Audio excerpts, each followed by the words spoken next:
Ahoy and welcome to Xenonauts 2. It's my first time playing Xenonauts 2. I've been waiting years for it to come out. I was a huge fan of the first one, and it really promises to upgrade the experience over the first game. Let's have a look. 2009. The world teeters on the brink of nuclear war. Tensions between capitalist and communist nations are at boiling point.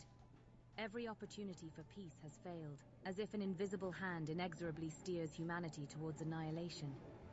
We Xenonauts know the truth. The dark forces poisoning our politics are not human in origin, and we must protect our planet against this extraterrestrial threat however we can. After years spent gathering information on an enemy that few believe exist, we are finally ready to strike back. The war for our future begins now. We're in. Like Flint. So this one is set in 2009. The original was set in 1979 during the Cold War. And the warring nations of the communist and the capitalist blocs discovered something in Greenland, I believe it was. And they nuked it. And then a subsequent alien invasion. But the game was not a very good engine. And so it was very limited in what you could do or what the game could do. And so the developers promised to reinvigorate their experience with a new engine.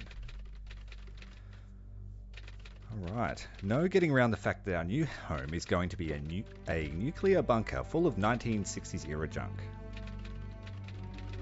Recent studies suggest once estimated mass is factored in, extraterrestrial activity appears to follow a mathematically predictable pattern, aka it's getting worse. UFOs arriving in our skies will soon begin to increase rapidly in size and quantity. Weeks, if not months, until the invasion starts. So we have to pick a base. And I feel like Oceania always got left out in the first game. So we're going to set up right here on one of the small islands in Indonesia. This will be the location of our first base. And we shall call it Cradle. Welcome to the stream if you're just joining us.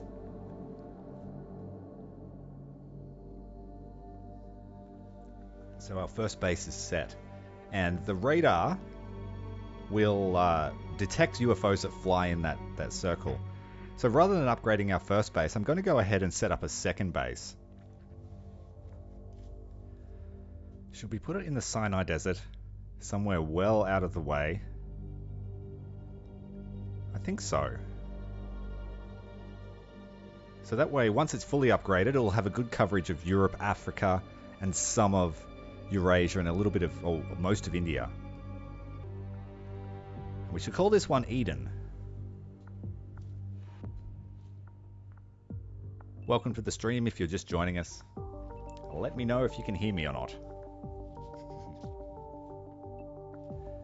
So we have to place an access lift and we have to set up the base. So we'll place the access lift and a couple of hangars here to store some interceptors which will help us shoot down UFOs. Optimally, you want to have at least one fighter squadron per base to deal with UFO threats.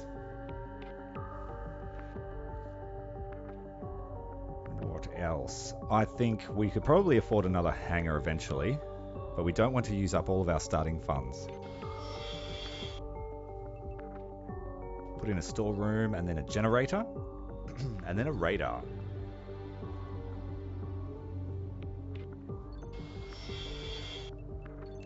So normally I think players would tend to upgrade their first base, but I'd like to have coverage of the planet as soon as possible. That way we can minimize the threats that the alien pose to the populace. We'll go back to our main base now, setting up another hangar, because this main base also stores our troop dropship, Skyhawk. Drop in a living space, a medical center is a must for our troop base, and a training center as well, because we need to really stock up the garrison here.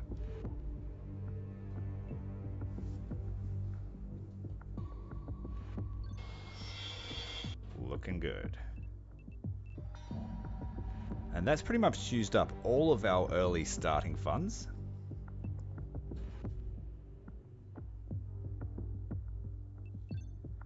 Right, now I think we should buy some more soldiers while we've got the funds. And I tend to go for soldiers with fairly good accuracy and high agility, time units. The guys that have the high time units tend to have low bravery this time around, so we'll try and get someone that's got decent bravery. G'day Blockhead, thank you for joining us, mate. I have been waiting a long time too. The first game I had a lot of fun despite its simplistic nature. It really was true to XCOM. So we've got our first mission. Important data and supplies were left behind when an organization when we evacuated Atlas base. I skipped the tutorial. And we've got to set up our first dropship to try and recover some supplies from Atlas base. Right, so I'd like to set up a couple of different classes of my own. So this is the acquisitions team. These guys specialize in bringing back live specimens. In this playthrough, I've turned up the alien amount on the maps, but we are playing at veteran level. Right, so the acquisitions team will always have a shield and a stun baton, and then once we get better weapons for taking down aliens, we will use those instead. And we'll stock them up as much as they can carry, because troops that carry near their maximum weight tend to get stronger the more they carry. So I like to load them right out. Alright, looking good. Taking heavy armor where we can mean the difference between life or death, I think, in the early stages.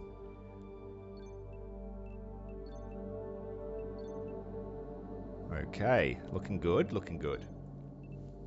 And where possible, we will give the assaults and the acquisitions team gas masks. Because using smoke grenades, you can stun the enemy out just with smoke.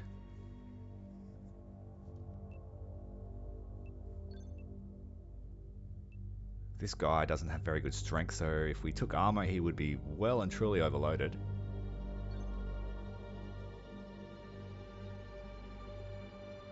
Maybe that's enough. I would rather protect them rather than have too much equipment.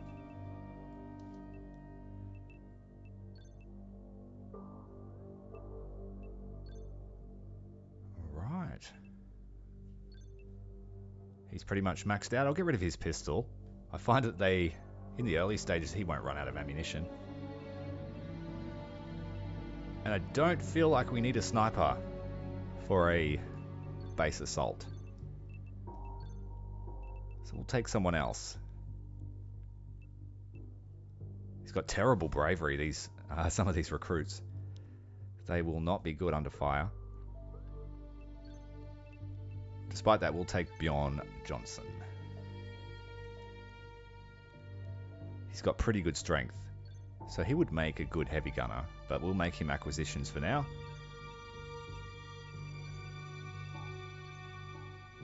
And so where possible, we're going to try and subdue everyone we fight.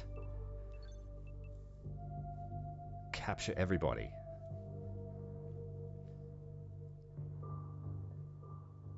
Alright, I think we're good to go. Let's launch the dropship. Now we just need to speed up time and get them over there. Central Africa. Half a world away.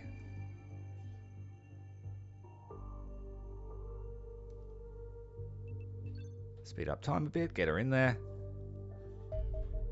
Skyhawk 1 has reached Atlas base. Commence the tactical. Important data and supplies were left behind when our organization evacuated Atlas base. As their assault teams recently departed, the cleaner forces now present should be minimal. We left a lot of things behind when we evacuated Atlas. You need to clear the facility of hostiles so we can recover what we need. The main cleaner force has been returned home, so hopefully it won't be too hard. Alright, a lot of entrances to this room. Let's take the main one. Stack up some troops here against the door.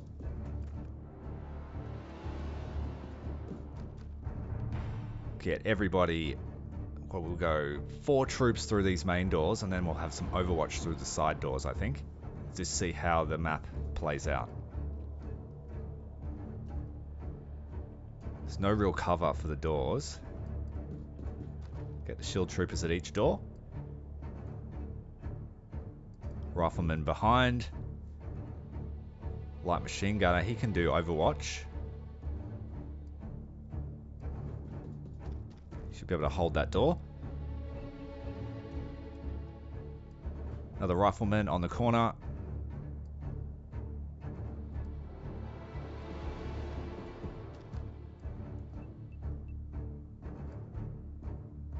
And then stack up. I think we will end turn, so we have a fresh amount of time units for the next turn. That will give them initiative. I like the TU. Yeah, I agree, mate. As much as I enjoyed Firaxis's XCOM, I did feel like it was a bit of a superhero simulator after the early stages of the game. And Xenonauts really doesn't pull any punches. Like, don't get too attached to these guys in our squads.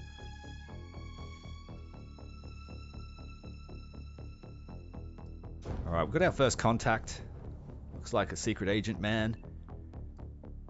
We can straight up shoot him.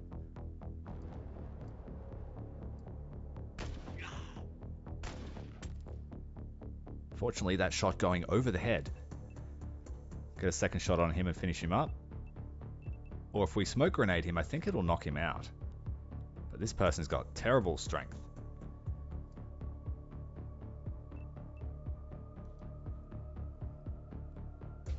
Also, the inventory management is what I really enjoy as well. There wasn't any of that in XCOM besides when you do your loadouts. The Firaxis version, that is. Alright, we've taken down our first contact. Let's open this door. It looks like a small room. Whoa, it's full of dudes. Luckily we've got the shotguns ready. Let's throw out a flashbang so we can remove their initiative.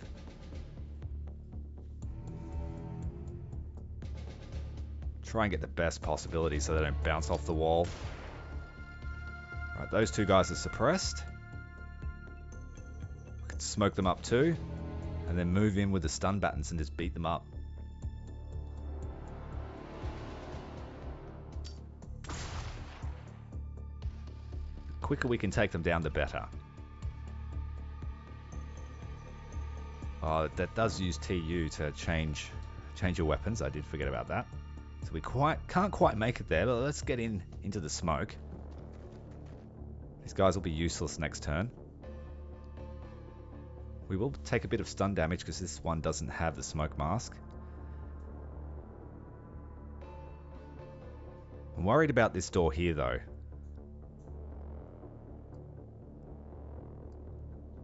Let's move this guy up here to cover the other door. He can rush in next turn. But we will need to cover his back, because I think someone may come through this door here. We did make a lot of noise just a moment ago. So if we cover it from 2 points, it should be good. And then just hope that no one comes around the corner. Not quite enough TU to duck down. Let's move into the room a little more. Still can't quite get there for a beat him up mission, but this guy's got a... Clara has a gas mask. So stack her up behind the riot shield.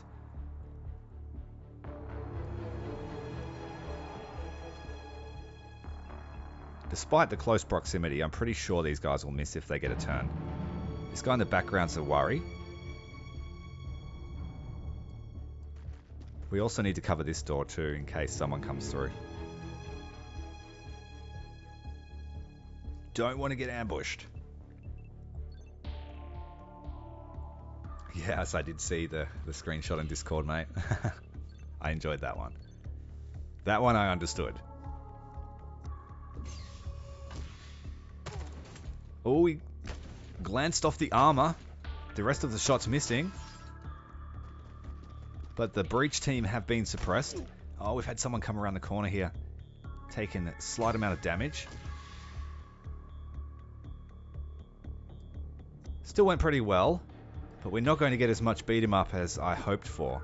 Oh, it was still enough. One of the agents has been beaten up with a club. Billy Club boys coming in. Oh, there's ladies there too. They're just as proficient with a club.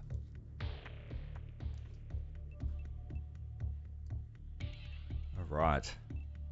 Let's flash this guy.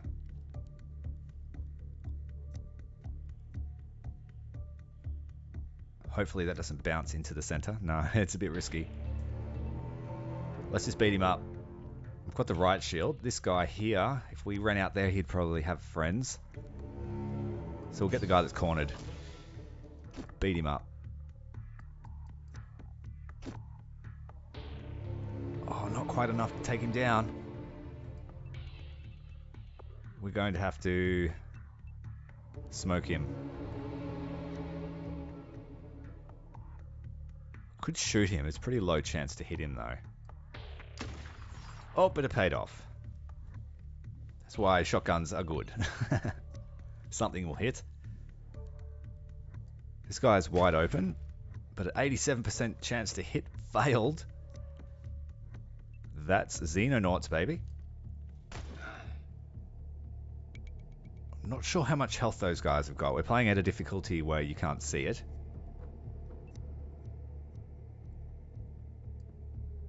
But he should be close to death.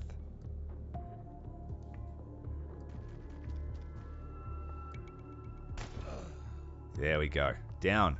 Turn around and face this way because I'm still worried about this door, but we're out of time units.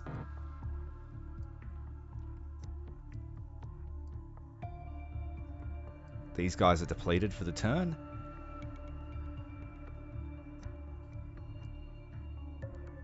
Move the shotgunner up here to cover this door.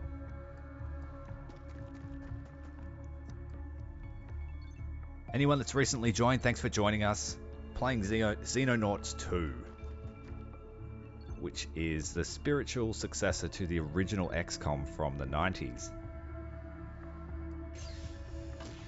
Functionally pretty much the same gameplay as the original Xenonauts, but very much upgraded in the way of, what do you call it? Graphics and the engine itself.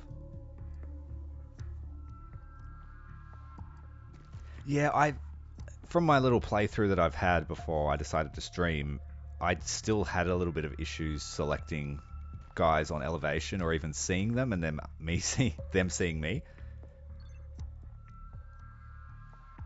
But it is much better than the original, I feel. You just got to really pay attention on those multi-floor levels or you will lose soldiers. I like to play on Iron Man. It looks like we're getting wasted at the door that I was so worried about. We've lost a trooper already. 3 against 1 in this room here. The machine gunner doesn't have any TU because he spent it all to get into that position. Oh. Wait, it's a fresh turn. I'm an idiot. Let's just waste the guy in the background. Suppress the guy in the doorway. We don't have any options. That person is suppressed. But we do have riot shields and clubs, so we can try and burst through this door here. Pretty sad to lose a trooper already. Number 7. Wasted by submachine gun fire. And not quite enough TU to get there and hit him. But we do present a pretty juicy target. So hopefully he shoots that guy next turn and not the one in the doorway. Got our assault trooper here. We can get them in. Got enough TU to have a shot from the doorway, but I'd rather take cover. And then we just have to pray that no one comes from behind. We get the team around there. We've got to clear this door. Forgot about this fellow. One shot to the back of the head.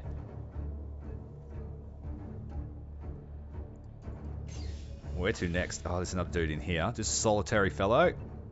Have to hit him with something. Smoke.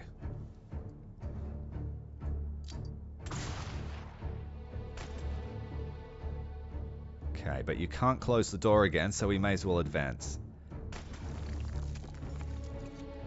He's taking pot shots wildly through the smoke. It's not going to help. We do have a door there that is unopened. It may contain people. So we better get up there and clear that room. Yep, there's one fellow. Oh, I've got nothing useful to use on him. Got a trooper in the background. Let's flashbang him.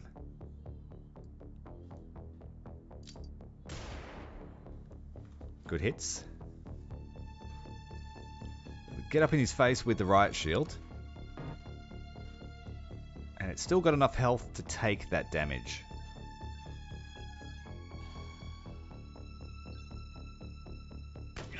Ooh, he got me through the smoke. Our troopers down in the doorway. Lost 2 troopers already. Wild shotgun fire hitting the riot shield bearer in the back. It's our first mission and it's not doing well. There is a slight chance that one of our troops will live through this mission.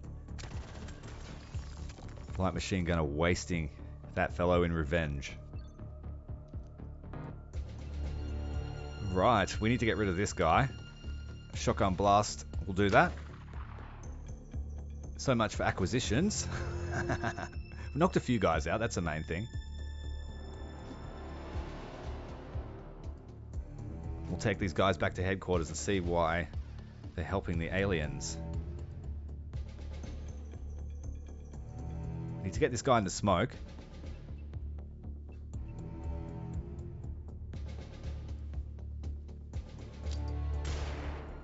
Suppressed him. Let's get around to a better angle. Not decent chances, but it's worth a shot. I play pretty aggressively, I feel, so if you're a slow, methodical player, I may frustrate you.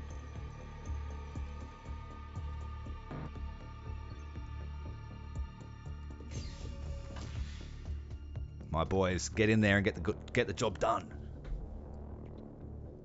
While I sip scotch in the command room.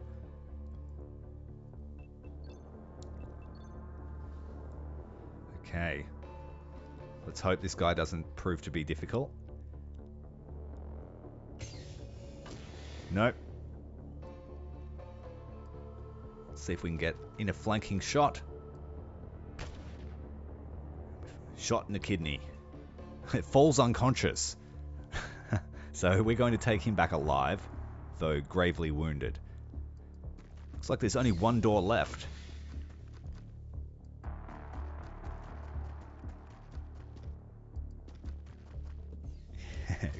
Oh man, 2 troopers gone already. I already see the attrition rate of this campaign being high. We're only fighting human opponents. Some of the aliens are pretty hardcore. Poor guy, he's dead. Take his medikit, we need it. I'll take his body with me. See if we can't... Nah, won't fit. Just use the medikit and move on. Let's stack up on the door over here. I'm not going to take any chances with this door, so if it takes a couple of turns to get ready, so be it.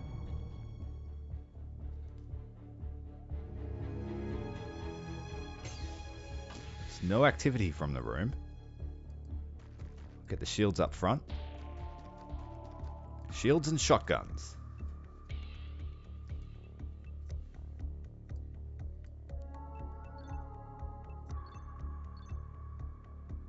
Face the right way, soldier. Well done.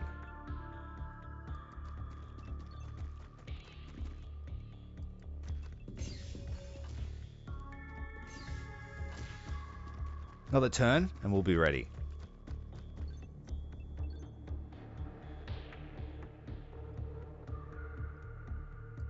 Yeah, the amount of times that I pressed end turn by mistake in the first Xenonauts and you've got a full team.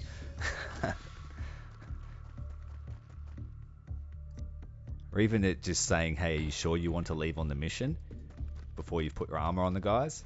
That's a nice quality of life. I like that you can tick a box that says heavy armor as well.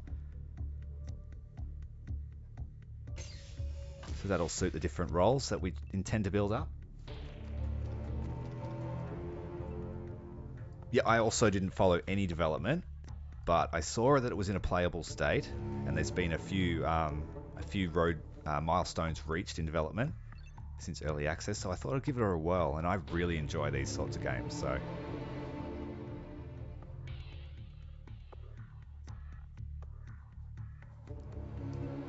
I'm not sure how much of the campaign we get to see, and there's still a lot to come in terms of UFO types, enemy types, that sort of stuff, but I've been assured that it's still going to be a fun ride for now. And then when it's fully completed, we'll come back and revisit the game. Maybe on a higher difficulty if we do well. Well, there's a general. This guy betrayed the organization in the tutorial. He was supposed to be leading us, but I got a battlefield promotion.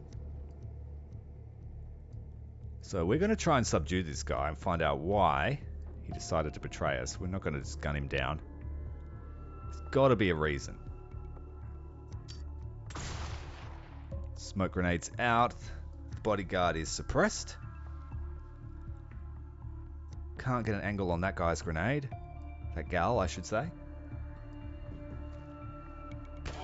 Ooh, there's someone in the corner. Sneaky. Lucky we had the ballistic shield. But it still did do some damage to him. He's taken another shot. That was pretty close. Sneaky, sneaky ambush.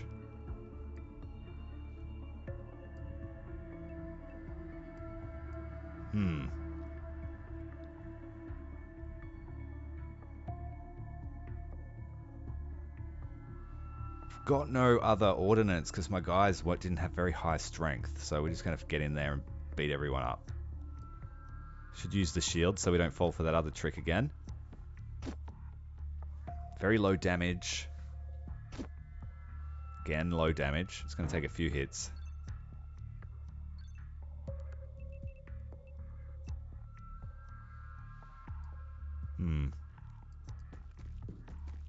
I really don't want to lose any more troops, so I am playing a little bit more cautious.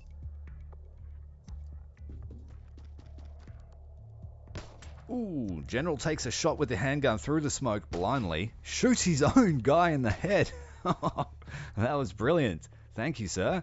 Maybe he's not fully on the enemy team, so we better make sure we bring him in alive.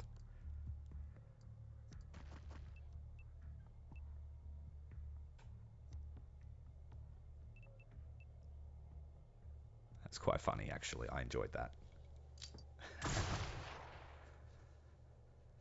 That's where a good roll for you is a bad roll for the enemy in terms of RNG. It could have easily hit one of our other troops and killed them instead. What are you going to do, mate? You're cornered. CERT team's here to subdue you.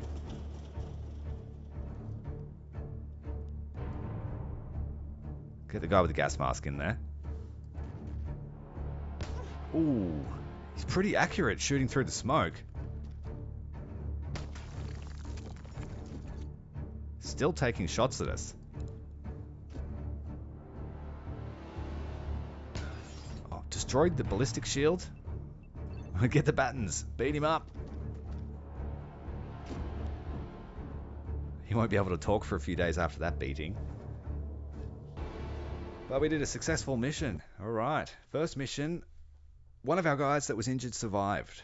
So there you go. That chance, that small chance you have. But another, Sergeant Andre Simard, is killed in action. The first casualty of the campaign. Sergeant Romain Petit will be out of action for nearly 28 days, a month. Same with Bjorn Johnson. Pretty badly wounded. Organization is now working towards locating the aliens. So let's get some more troops on station once we've earned some money. Commander, it seems like the covert stage of the invasion is coming to an end, so I'm officially handing control of your organization, the organization, over to you. Right now, we need someone with military experience in charge. Our primary goal is to learn enough about the extraterrestrials to figure out how to defeat the invasion.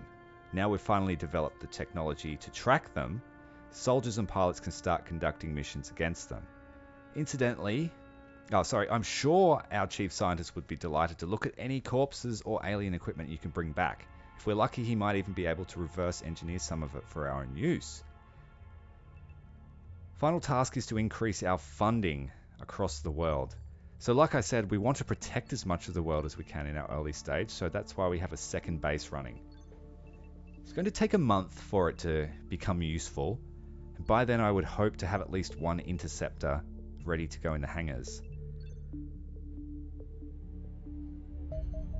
Good work bringing back the General alive, Commander. We've been questioning him since he arrived, and I think we'll be able to extract plenty of useful information. I'm honestly not sure what to think about the situation. Something doesn't add up. The General has done as much as anyone for the cause, so for him to turn against us seems unlikely. Frankly, he seems an entirely different person during interrogation, and sometimes he complains about blanks in his memories. Other times, there would be abrupt flashes of fury and rage. Chief Scientist performed a brain scan and the results raised further questions. Significant swelling and bleeding, like he'd seen a stroke victim. There's also evidence of localized tissue burns. Exactly how you would end up with burns inside your head isn't clear, but it seems too much of a coincidence to be unrelated. Long term, I'm hoping the brain damage heals and we'll get our old general back.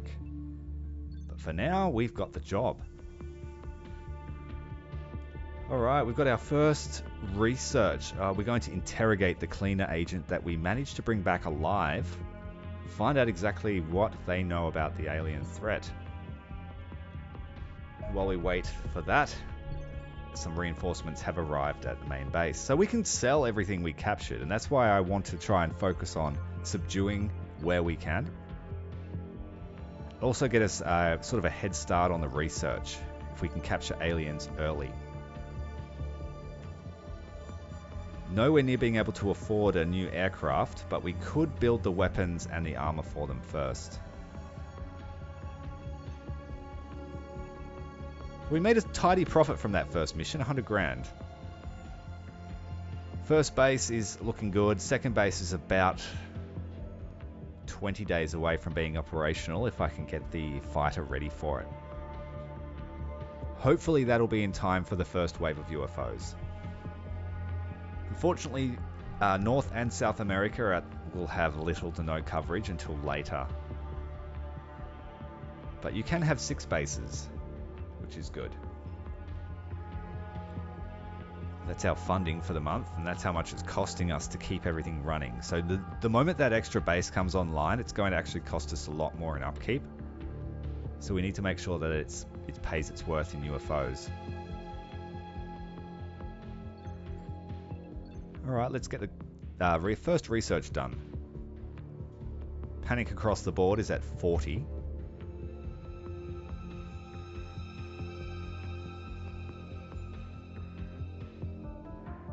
Geoscapes looks really good. I enjoy the new interface. There is little doubt that our captive cleaner agent is fully human.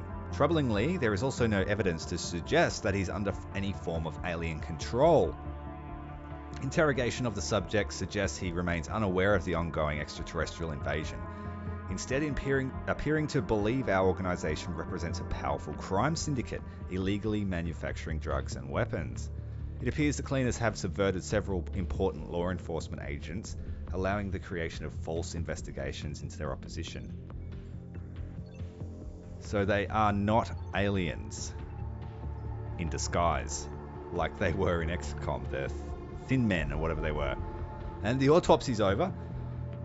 It was previously unclear what the role they played. However, there is little question that these agents are entirely human. Several bodies were easy to identify from their personal effects and medical records. Okay, so yeah, they're human. They're just being influenced by their bosses. Got 6 corpses that we can shoot at to see how we can shoot them better. Let's do that. It's a cool way to use corpses. Just shoot them up and see what works. It's a bit dubious doing it against humans, who have been confirmed to be 100% human. Got our first tactical mission, an alien abduction site. Alien ground forces are abducting civilians in this region. Rescuing them will improve our relations. Okay, so we've got to collect 5 abduction tubes, and we fail if we don't get 5. Alright, let's set up the team. We'll get everyone out that is injured. They can stay. We don't have a medi bay, so their healing will take a while until that med bay is finished building in the main base. So make sure to stack everyone up as much as they can carry, so we can work on their strength.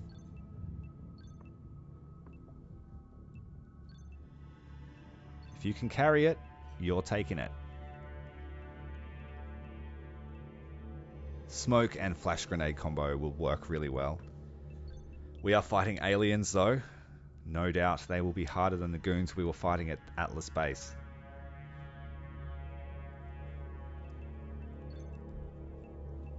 Casey Parker, get him in full armor. Fully stocked, ready for war. Zoe's looking good. Mikhail Avramenko can't take heavy armor. He's not very strong. He needs to hit the gym. We will bring a sniper this time, because it will be in a open area. But making sure to bring some shotguns. They prove to be pretty useful.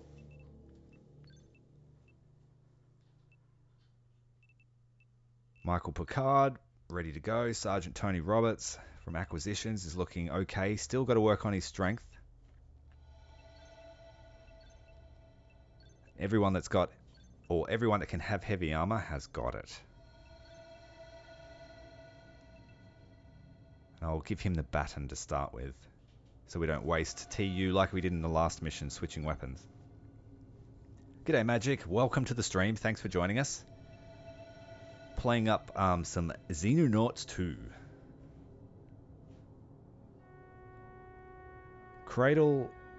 Eden Base is a few days away from being operational, so we can look to getting a fighter craft over there as soon as possible. Coincidentally, it's very close to where this operation is taking place. Alright, it's a night battle. Oh, I forgot about that. Night battles, dangerous.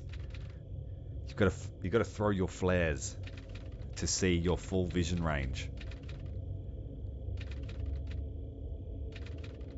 Alright, we're going to capture free any captured locals in 7 turns.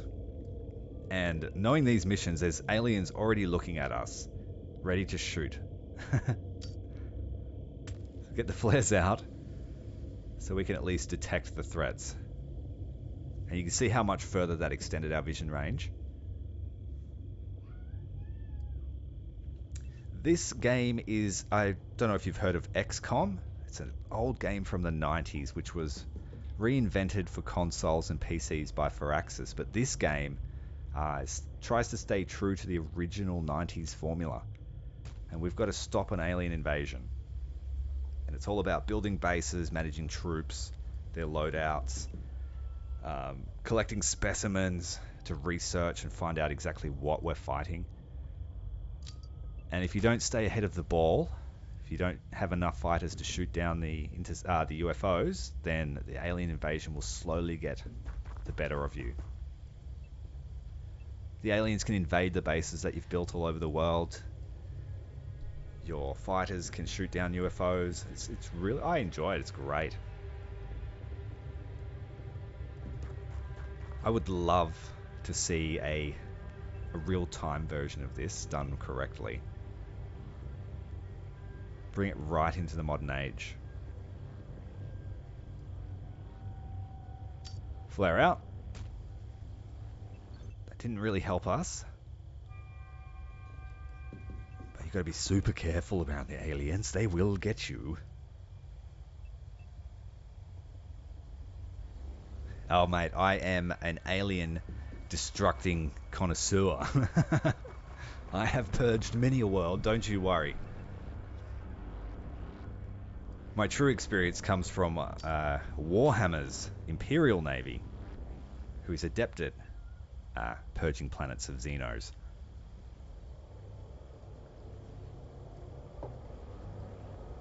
I got a few tricks up my sleeve. I know infantry tactics. Alright, we've set up a perimeter around the Skyhawk. This wall here worries me. Aliens just bash it down and kill you.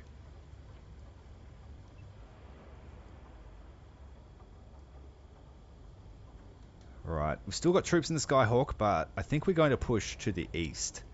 Just clear this building. And once we've secured this building, we'll push up into that walled compound. In the meantime, we'll have some overwatch there just to watch out for any alien movement. Yeah, total pro at destroying aliens. If they rock up tomorrow, I am enlisting again. Get on the trooper ship.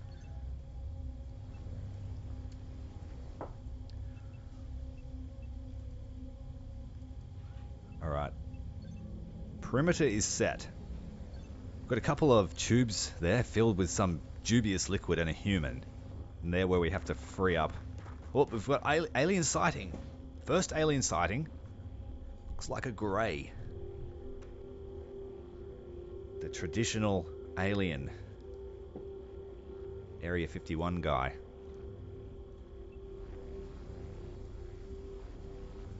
And I won't shoot through the human tube because we want to save the humans. So we'll flashbang this alien and stun him.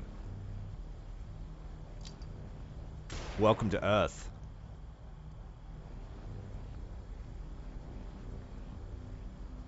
And then we'll charge up and beat him up with a baton. You got all this technology, but we still beat you up with a stick.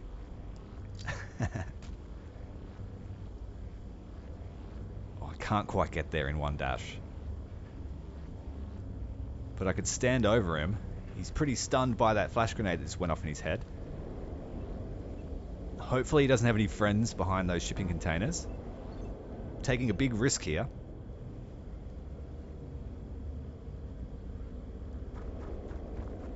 If anything, the lore of Warhammer is amazing. You get lost in that for weeks. It's everything we don't want Earth to be.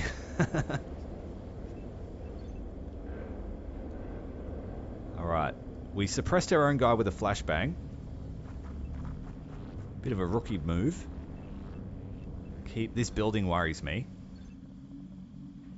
Sniper's still in the Skyhawk, keeping an eye on that path there. We've got two guys overwatching. I think we might start moving up.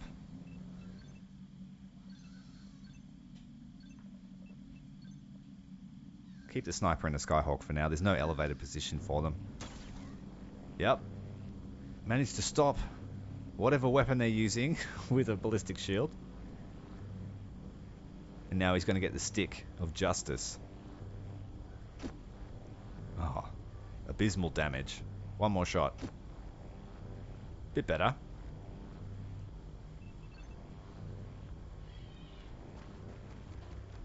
Get up the other stick. Just beat him up. Welcome to Earth. And then we free the human. Thank you. Come again.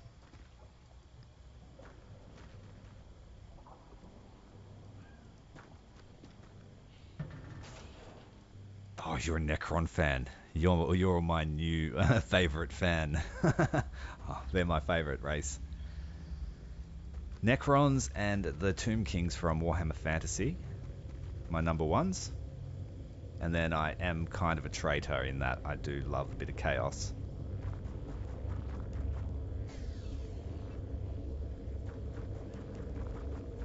But I will play the Imperial Navy if we're playing Battleship. What do you call it? Battlefleet Gothic Armada.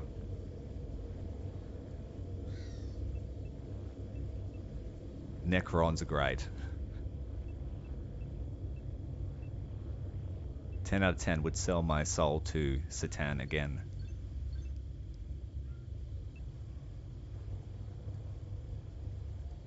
Alright, well let's move into this compound. I think we've got enough. Got half the team here. We do only have 5 turns, so we can't be too cautious. We do need to be a little bit aggressive. This elevated building, there's a ladder. We could get the sniper up there with a battle buddy. Fairly large building. We can see in the window, no sign of life. Stack up on these containers here, looking each way. Sniper's good to move up, no sign of life. Take position here behind these crates.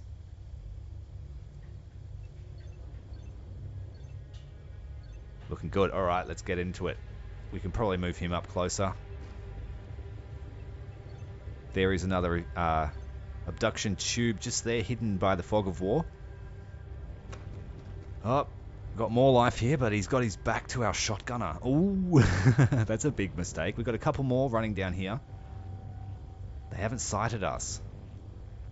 So they've both got their backs to us. These guys don't have the stun battens though. Our acquisitions team are working on the other side of the map. So we're going to have to shoot these guys. Oh, Sniper's got a poor line of sight because of the forklift.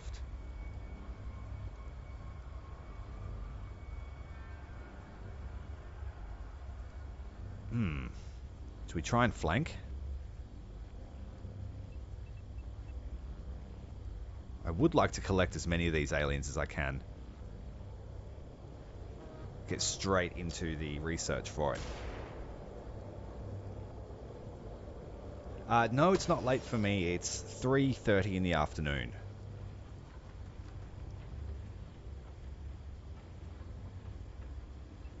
Perfect time to kill aliens. Oof. Some burst fire there, taking out the dome of that, whatever that creature is, with purple blood. Yeah, I know, right? You'd think that they could move the forklift. We've still got this other guy, he's got a back to us. Let's get up the ladder here. But maybe we should kill this one first. Peek around the corner and blast him. Burst shots. 3 shots at 40%, that's pretty good odds. That's 2 aliens down. Dead. 1 collected. Yeah, we're ahead of the curve, mate. We see the future before everyone else.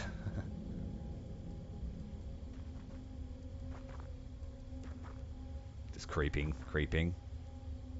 There's got to be more than 1 around here. Get some lighting. More forklifts.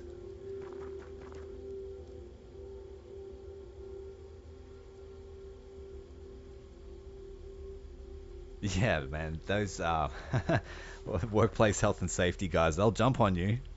They're more dangerous than the aliens. Where's your ticket, buddy? You're not rated for that.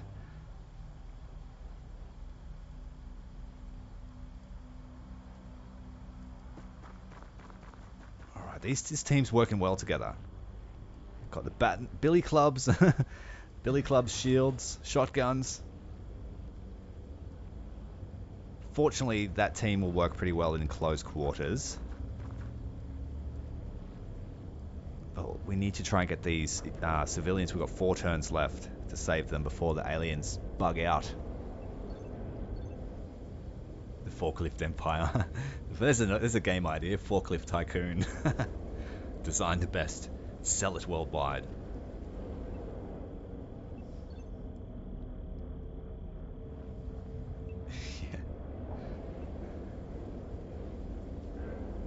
You're going to get written up. Okay. These guys are out of movement. This person's in the open. We should move them. Oh, we've got an alien on the roof. Lucky I checked. Let's match their elevation and get behind cover. Make some room for the sniper to get up there. We've got a shot, but it's only the low probability one, a snapshot. Very low chance.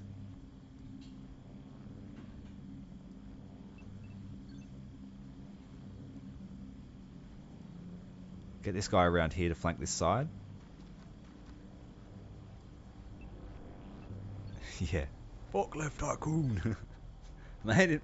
Goat Simulator was a worldwide hit. Why couldn't Forklift Tycoon be one?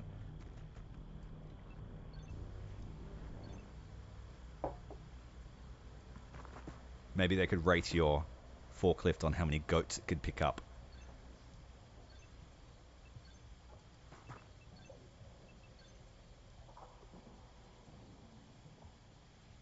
Alright, that turns over. We've got alien activity skittering about. Ooh, took a shot to the sandbag.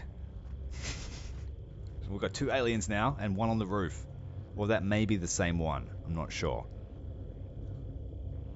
So let's assume there's 3 aliens. Blast him, yep. Close range with an assault rifle. Should work most of the time. Did they make a second one? I mean, they'd be crazy not to. The popularity. The meme worthiness.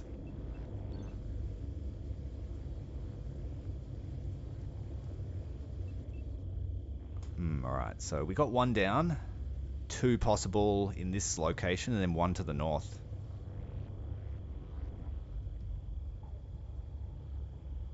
Scared. I would like to collect them, though. I need more bodies to fuel the furnace of research. Goat Simulator. Jeez, I'm behind the times, guys. I've missed the 2nd iteration of Goat Simulator, and they're onto a 3rd.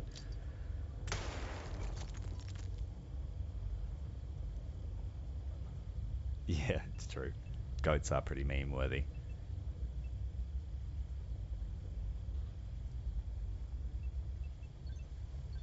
The song that I learned in kindergarten about goats will never leave my memory.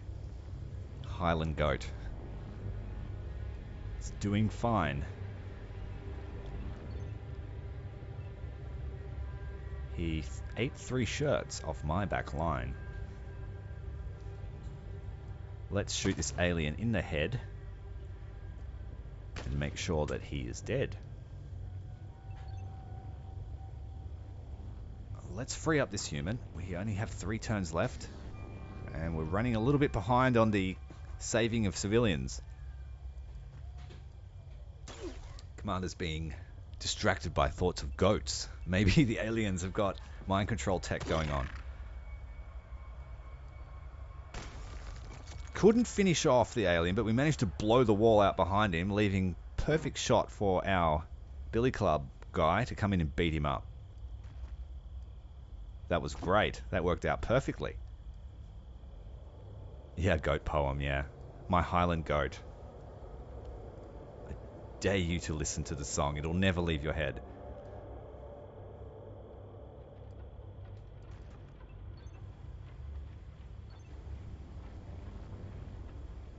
I haven't seen Winter War 1939, no. Oh, there's someone here. Too busy looking at chat. Lucky we had the shield. Oh no, they didn't. They had the shotgun. Even better.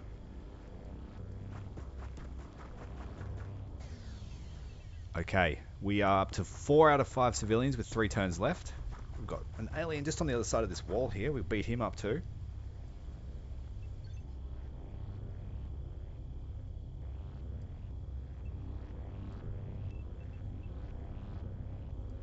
Should we blow this wall down?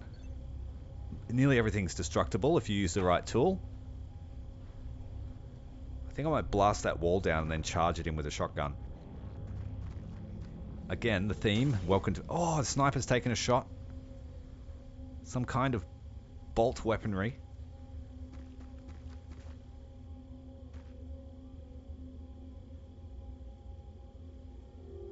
Look at this Chad here, just standing there with his club. He doesn't care about guns. He will collect the aliens for the slab. Do I not have... No, I haven't. Look, I didn't plan to be a YouTuber, really. It sort of just happened. And it's still happening. But this year I plan on coming up with something cool. Something cool that you can wear to say, hey, I know the commander that can save the world from aliens. and save War Thunder Naval from obliteration. Plus all the other games I intend to play. I really just started as a War Thunder creator to learn how to edit and learn how to make cinematics.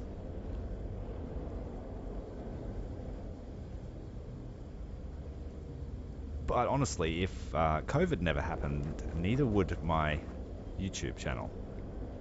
Because I had a lot of time to think about things.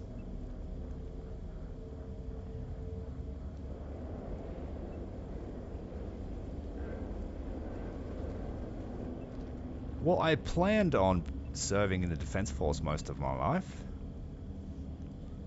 But unfortunately that didn't happen due to a medical condition.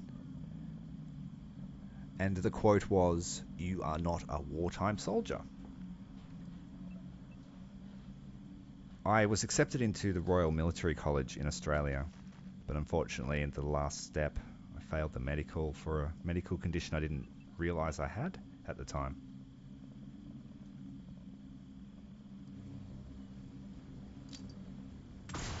And the Australian Defence Force is notoriously strict on its entrance requirements. So said condition doesn't affect my life at all. It's just one of those things that they say no to. But I guarantee, and the recruiter was pretty much the same, that if things actually kicked off, I'd be allowed in the door. And that I took that as a compliment. I come from an Air Force family, so I grew up on Air Force bases and was pretty much groomed for it.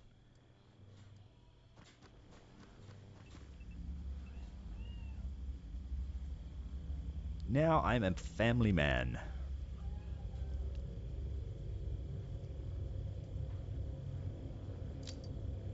Hoo-ah, Marine Corps.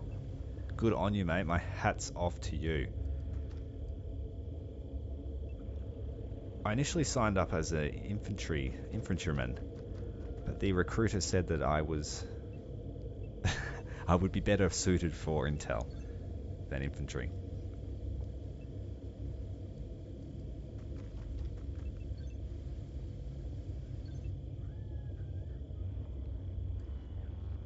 So now I just have a huge passion for the subject, and I aim to stay useful one day.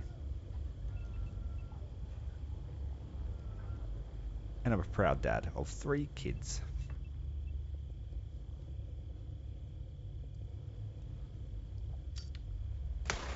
Ooh, blasted the wall. See you later, buddy. Oh, we don't have enough TU to get there and blast him, though. So this person is out in the open for a turn.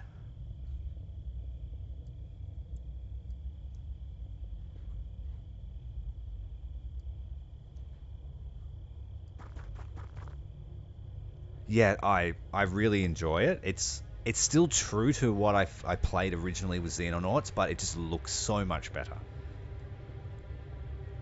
Just having the the little animations, it's everything they promised it would be, because they didn't promise that it would be some fantastic thing. They just really wanted to remake Xenonauts in their true vision, and it was just hindered by that I guess you could say their lack of experience and the engine that they used.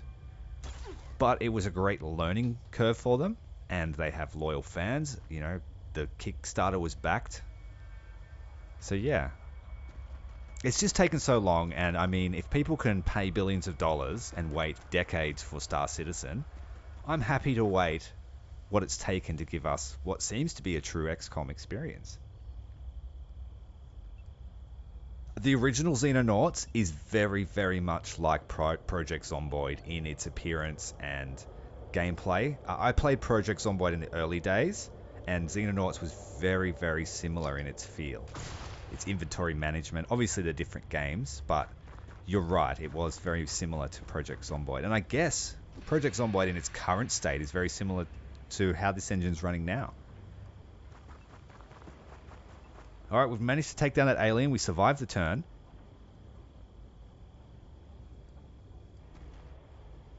My kids are like, you can guess what game they play. Starts with an R and ends with an X. And all they ever want is bucks.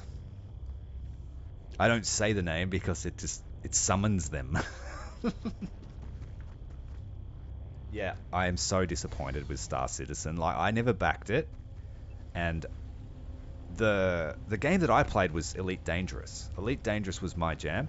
And I chose Elite Dangerous because I was skeptical that Star Citizen could be delivered on their promise in a reasonable time. And I've owned 2 PCs since Star Citizen was announced. Like that, I usually go through a PC every 5 to 6 years. I change up. And so, honestly, those people that paid on day one have been completely and utterly rorted, in my humble opinion. Only it's the most exorbitant early access that's ever existed. It would be like if GTA 6, they're like, okay, we'll make GTA 6, but we need $1 billion first. You know? Like, that's just crazy. But for Star Citizen, it worked because they were selling a dream, and that's where the real, and I hesitate to say con, but that's where real cons happen, when you're selling a dream. Now, I'm not saying anyone was conned, but I do feel like a decade later, you could almost start to say that things are a little bit suspect. You know, it's almost the digital version of I could sell you a dam, bro. I've got a dam that I could sell.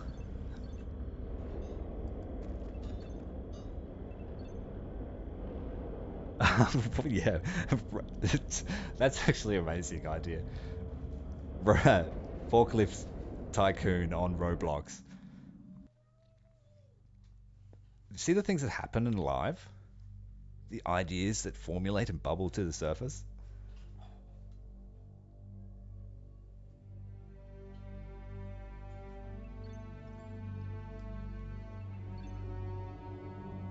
Yeah, it's exactly like saying, sorry, I'm a little bit behind on the chat. My preliminary analysis of the recovered alien equipment suggests widespread use of a previously unknown metallic substance. A super heavy element is clearly artificial in origin, being far too massive to occur naturally. This likely occurs because the nuclei of each atom is so large that the orbiting electrons are approaching light speed. Hence the element is governed not by the established rules of classical physics, but by a bizarre possibility of quantum mechanics. My PC is a little bit dated at the moment. I'm using a i9 990K with an RTX 2080 Ti and 32 gig of DDR6 RAM. G'day Retro, welcome to the stream. We are fighting the alien. So we're going to go with xenobiology because that gives us a bonus to monthly funding, and I really need up another interceptor before the UFOs arrive. Oh, we got heaps there. Look at all those captured sectons, they're called. Secton corpses and captured sectons. Got a bunch of submachine guns to sell, nearly $100,000 worth of stolen equipment. Fortunately, I'm only...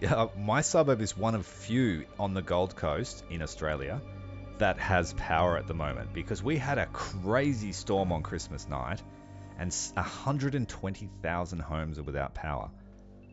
And I'm just sitting here in my ivory castle streaming. So my neighbors are probably hating on me.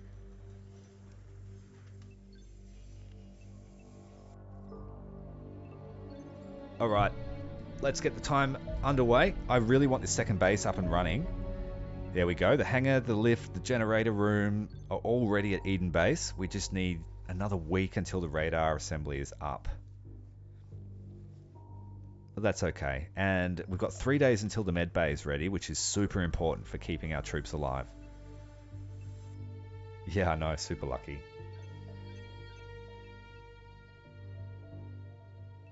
I would love to be the Mark Zuckerberg of anything except looks. Because that guy looks like an alien. And if I were playing Xenonauts in real life, I would be very suspicious of that individual. Yeah, it seems to be an Aussie tradition. You either get a sweltering heat wave and then get blasted with a storm. Merry Christmas. It's like the shockwave of Santa rocking through. He's got to turn down the power on his sled, guys. Alright, so the month is over and we've received our monthly funding. We didn't lose any funding because we did a good job of keeping the UFOs and aliens at bay. But our expenses have gone right up. Oh, it's not the end of the month. Sorry, I was looking at the projected income.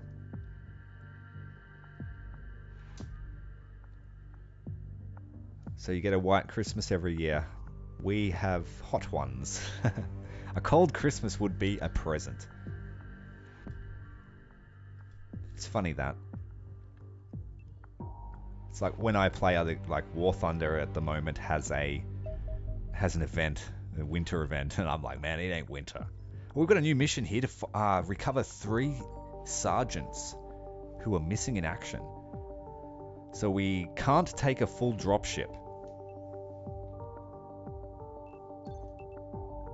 We need some space to bring them home, which is concerning. A lot of our roster is damaged, so I really need the med bay up.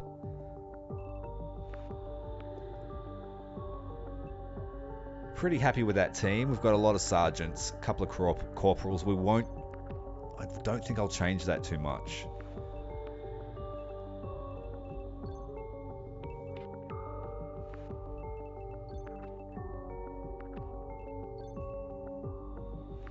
Okay. Yeah, I'm pretty happy with them. I don't know if I should bring a sniper or not. Or a light machine gun, perhaps.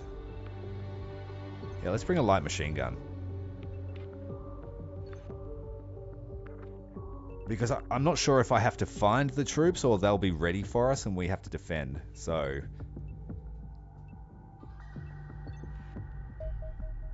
yeah, a couple of storms in... You're in Melbourne, aren't you, Retro? Yeah, a couple of storms, but nothing too bad.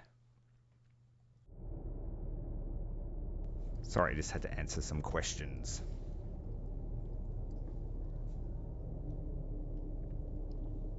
And refresh the beverage.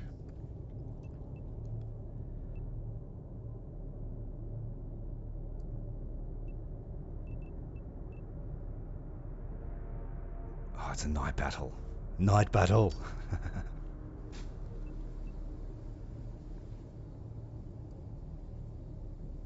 Oh, definitely. Definitely not designed to to farm the vacation money from Europeans and Americans locked in their houses. I mean, not all US citizens have a white Christmas, but you get what I mean.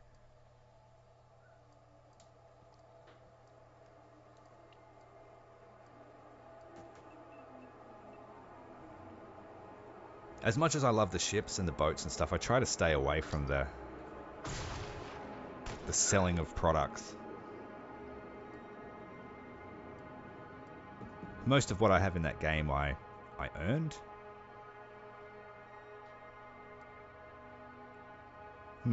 Just run up and shoot him. This guy's got body armor. Didn't work against the shotgunner though. Yeah, Queensland's having a blackout Christmas. If you haven't flooded, you have no power.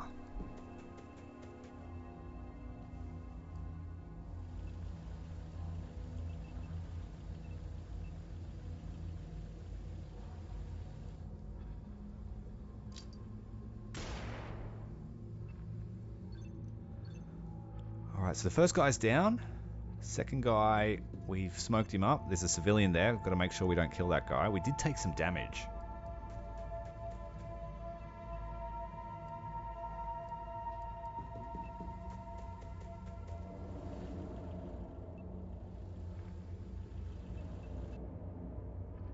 Alright, so our troops are way over on the back of the base. Way over the back. Oh, this is dangerous. They've got no equipment. They've only got a rifle. And they've got flares, that's it. And it's a night. So we need to make sure we don't run into any trouble.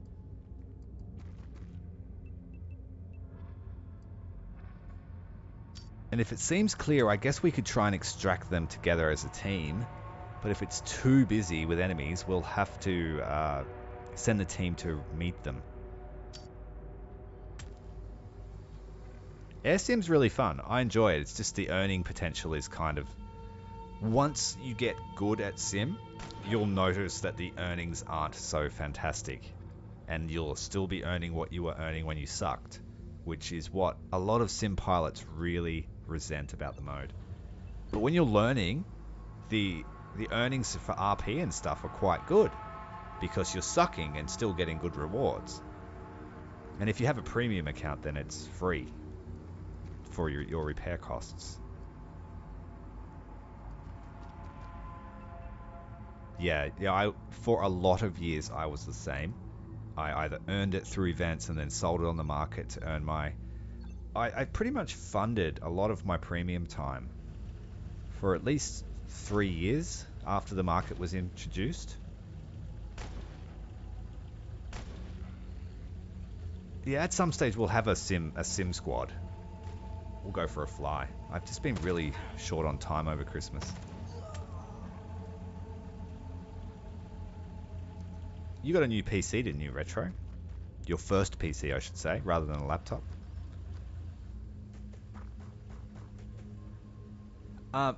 For power lines in Australia, most of them are underground. Most. But it depends on the suburb. Some older suburbs still have overhead power lines, or they'll have overhead main power lines, and then going to the streets is all underground. So if those power lines are taken down, an entire suburb usually loses it. And in this case, the storm, I believe it gusted to 200 k's an hour, which is pretty close to a tornado, if you ask me. And it wasn't a cyclone. And the general consensus from all the the amateur weather enthusiasts, is that it was a tornado. The thing is, a lot of the main power poles that I were talking about are actually concrete, and in this storm, concrete power pylons were taken down. And so I guess the infrastructure wasn't ready to lose those sorts of things in a storm. Like, yeah, we can replace the wooden poles, overnight, but they weren't expecting to lose the big boys. Now, I don't know much about power infrastructure, so excuse me if I've used the wrong terminology, but... So, the suburb that I live in, we have underground power lines, and we lost power for a little while, but it was restored within 24 hours, I believe, and most of the time we were asleep anyway. But some of the older suburbs south of where I live, I drove down there today, and there are trees everywhere, just snapped in half.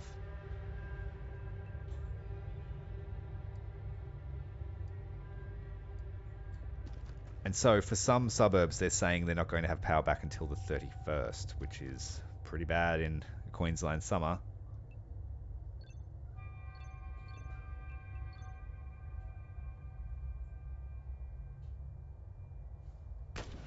Oh, there's a sneaky guy on the roof. We're doing so well.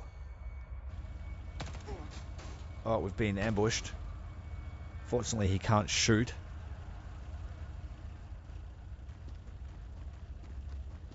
Ground sim's fun.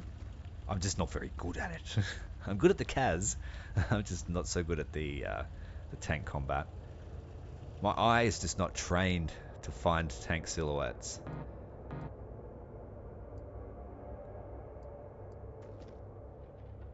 I wish I were better at it. It's just a case of skill issue.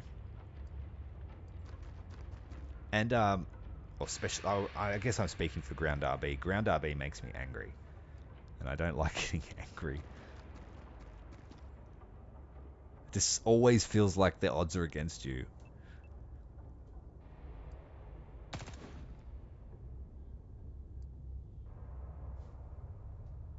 Oh, this guy, he's going to prove to be difficult to kill because of his elevation. Got him. That was a good shot, sir. We're going to try and move these guys down the outskirts of the map.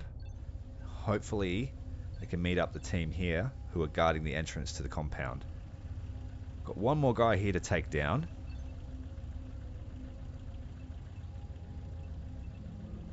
Can't get any good sights on the grenades.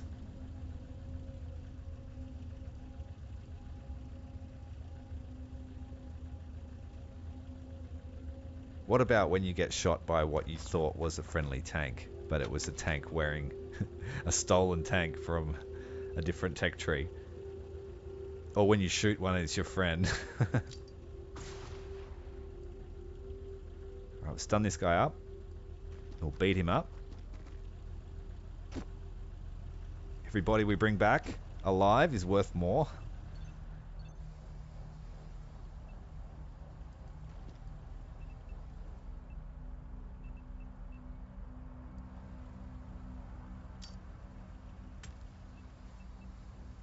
No one visible, but there is a dead civilian there, being shot by somebody.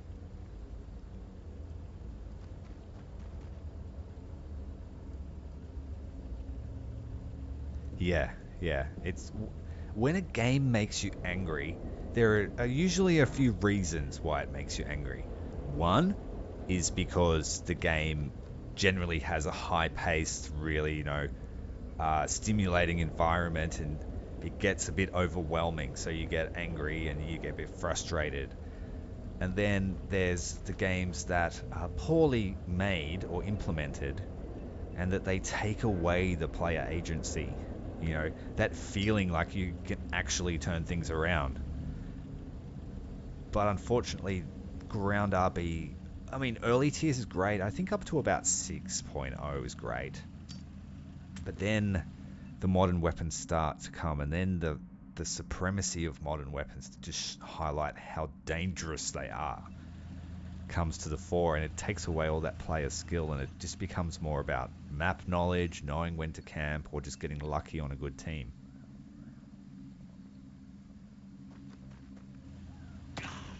Oof, he just took a submachine gun to the face. Oh, a return shot over the shoulder of his friend, killing the aggressor. Got enemies all over. This guy's taking shots from every angle. Civilians are running through the crossfire. Got a bleeding wound. This sergeant here took a shot to the back.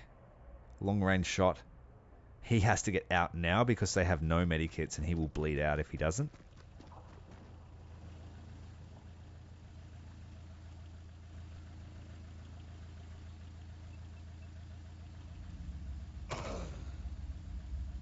I enjoy naval in War Thunder more than ground because I feel like you have more chances to correct your mistakes.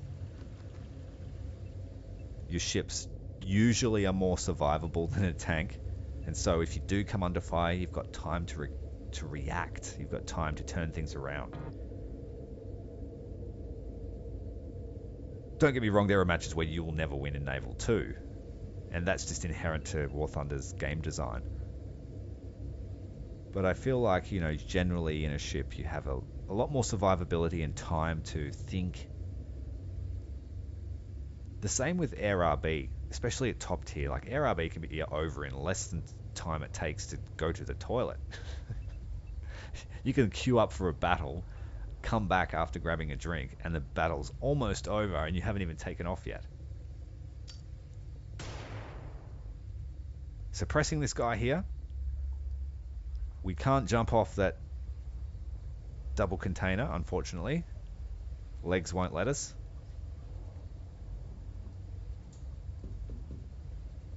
Nope, still can't jump down. That's really dangerous. They could take a shot.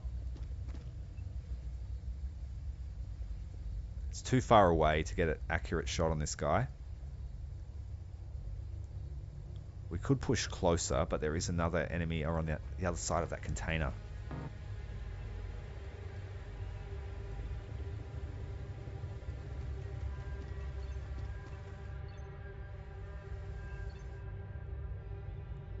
We'll take a shot back at this guy in revenge for injuring our sergeant.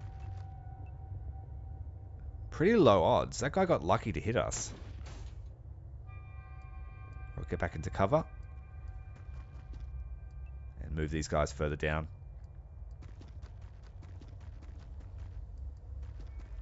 Remembering that one of the sergeants is bleeding, so we need to sort of hurry him out. And we need to meet him with a med kit.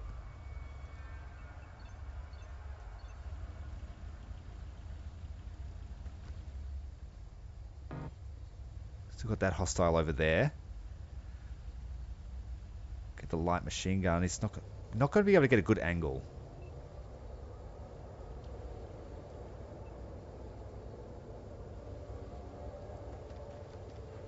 Uh-oh. I forgot about that guy. Can we mow him down instead? We don't have enough. So those two guys there against the container are exposed to that enemy behind them. There's a dead civilian here. Better be cautious and make sure there's no one left.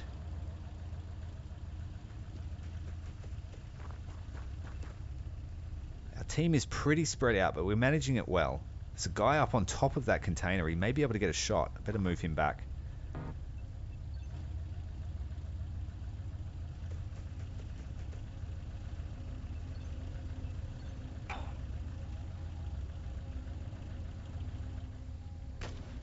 Ooh. Oh, 2 hits, but light damage. The armor proving okay. Civilians still running through the crossfire. We've got 4 confirmed enemies. They're bleeding out too.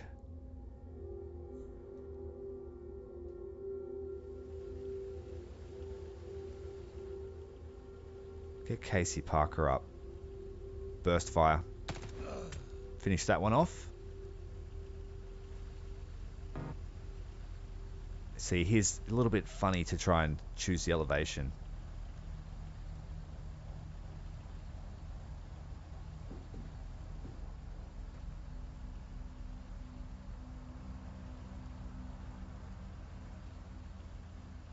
Move around this side. Try and get a sneaky shot. We've got just enough to shoot him. Massive damage with the light machine gun.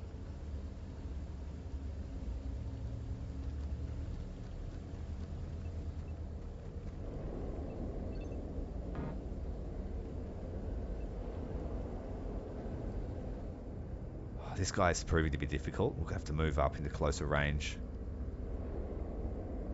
They also have a shot preview in this game. So if you hold the button, you can preview what your chances of shooting will be from where you're going to move to, which is a huge quality of life improvement. It'll probably make the game much easier.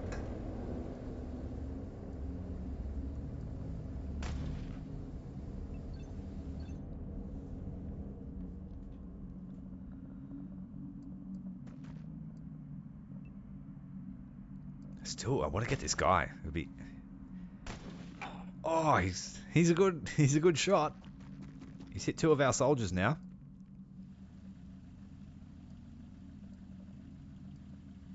Need to get these injured people out of the compound.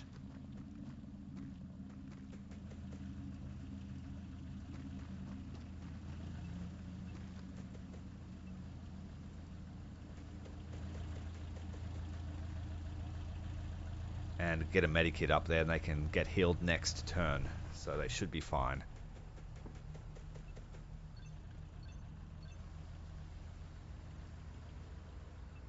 She doesn't have a lot of TU, so we'll try and throw a flare. Just to explore the rest of this map.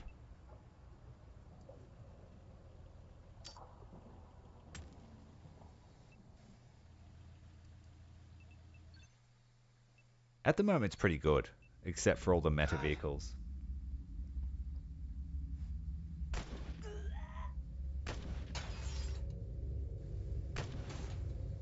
Really, it's just up to the game mode, I think, mate. It got a pretty bad sledging, and a lot of people abandoned it. And the amount of bots that were present at one point, I don't blame people for not playing it. But what I've discovered is that when the game is populated and when the bots are not around, there's some pretty good games that happen in Naval. If you've got the stomach to really put an effort in. Certain vessels are no good anymore. They're not worth playing, and I guess I should probably make a list of ones that have just outlived their usefulness and will only make you upset if you play them because of power creep.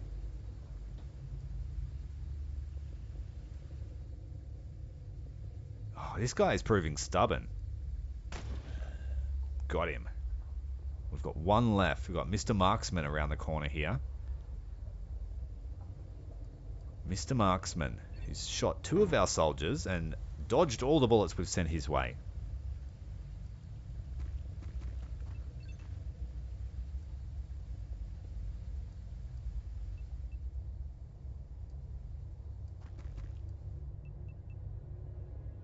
He's behind cover, so we can't even get a sneaky shot on him. And they're not even aliens yet.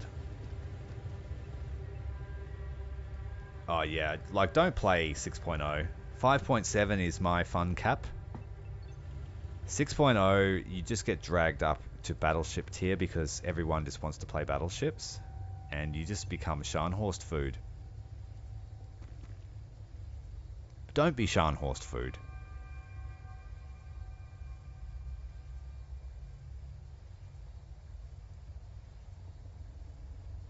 See the shot preview there, just showing that we can get there and shoot. And still miss with a shotgun.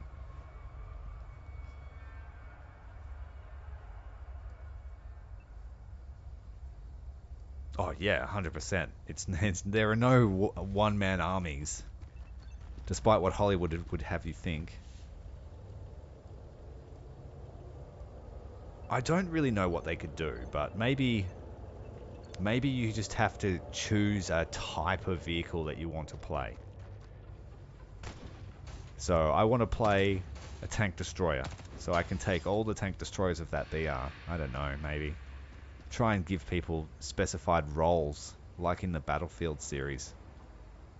Or maybe a persistent battle that just unfolds over a day or two.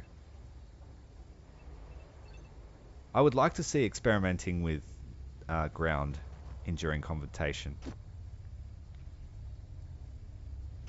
Got him! Beat him up! We missed with the shotgun, but the billy club doesn't miss.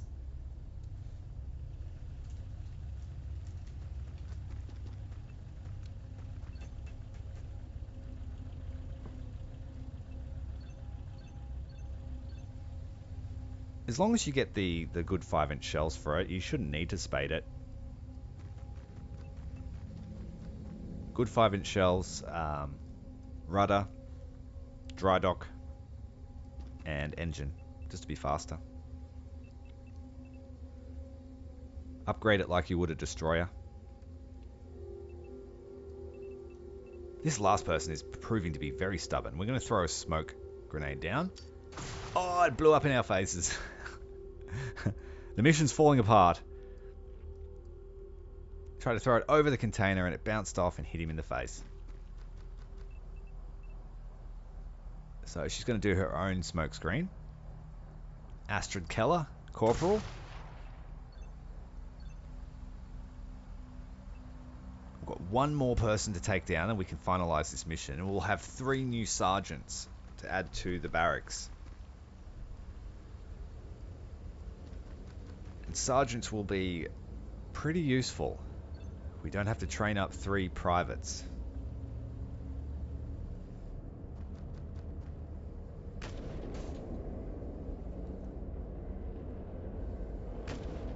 Can't shoot me through the smoke.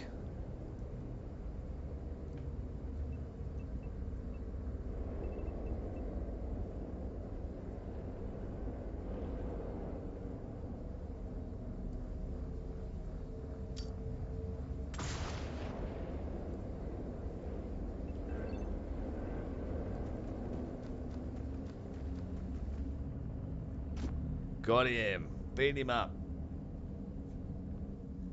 Mission complete, thankfully. Okay, so we've got a few wounded, a few injured. more than I would have liked. Those guys are going to be out of action for a little while. We are constructing our second interceptor, which should be a few days away. And we're trying to build up some armor as well, I believe.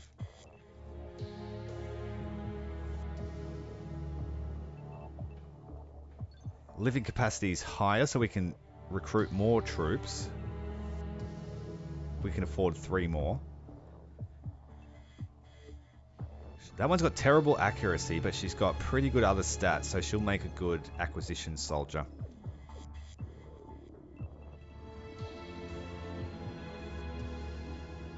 Yeah, it's hard enough to bring a bunch of players together to have fun, let alone coordinate. I don't know, man.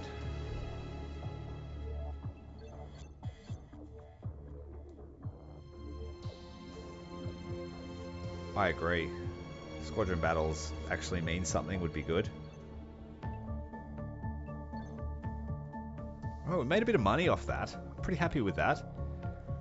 We don't have enough corpses to shoot at yet. We need another 20 to shoot at. Alright, we've got our first UFO contact. Slow time and center it. It's over Central Australia. We're going to launch out our... I think they're MiGs. Yeah, the MiGs.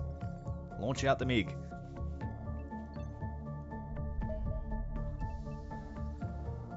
Okay, our first attack. Now this is incomplete layer. Is fully playable, but it's not finished. So they will... This is just like the first game's air combat. So we want to roll out of the way when it starts shooting and then blast him with our cannons.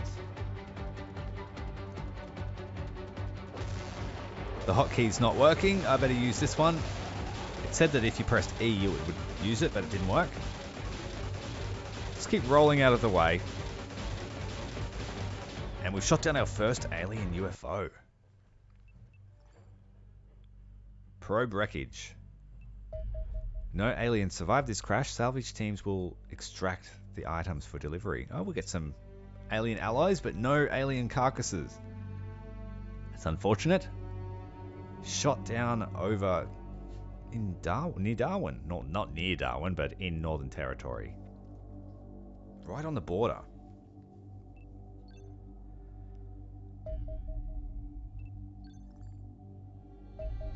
All the miners out there working would have been like, whoa, just saw a MiG shoot down a UFO. An intact version of the probe would no doubt be a veritable treasure trove of scientific discovery, but alas, we've only managed to recover mangled remains of the one that struck the ground at several hundred kilometers per hour. Primary armament seems to be a laser cannon.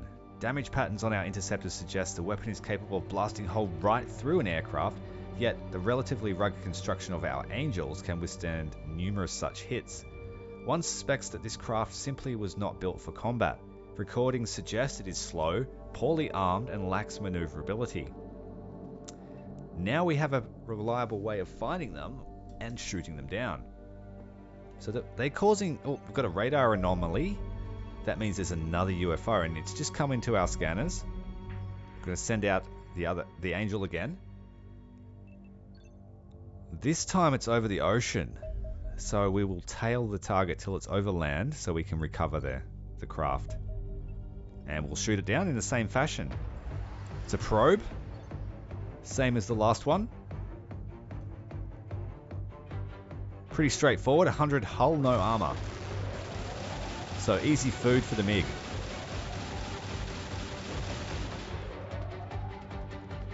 But my memories of the first Xenonauts, there are some crazy spaceships and they come with escorts and all sorts of stuff. So it does get pretty advanced, the air combat later on. You can control up to 3 aircraft. We better build up some weapons for the new Angel that's being built. Alright, we've built the Angel. We just need to build its weapons.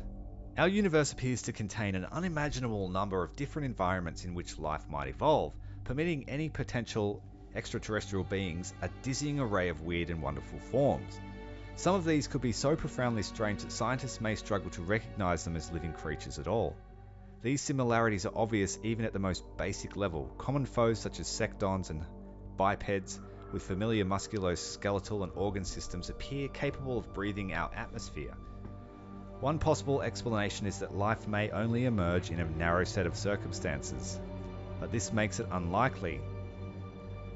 Okay, so the aliens are here to stay. We need to get our next research up, and we can interrogate the Secton now that we've researched xenobiology. We're going to find out why they're here. Yeah, I did too. It was like real CIC type, and it did get quite advanced. It wasn't very simple. Skill could win you lots of battles in the first one. Autocannon for the Angel is complete.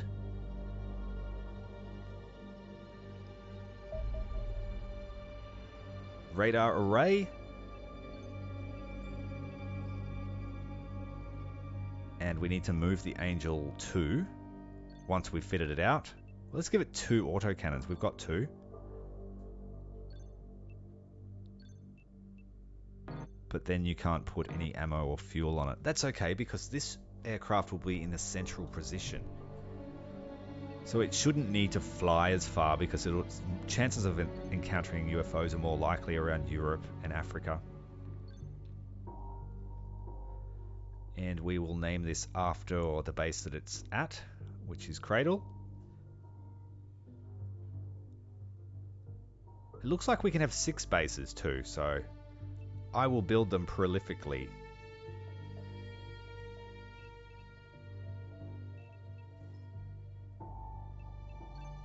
Need to sell some more alien alloys or something, just to get the balance up to 100 grand.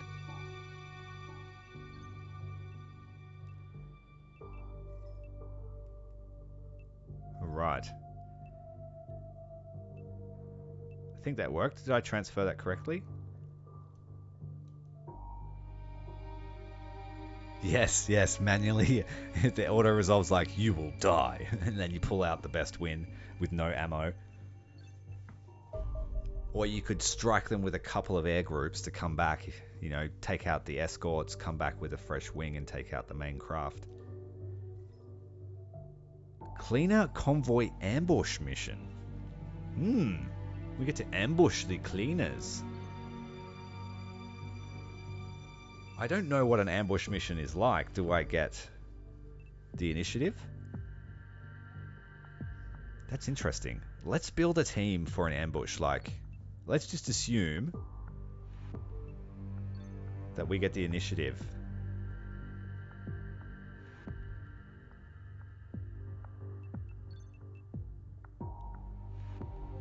Let's give them shotguns.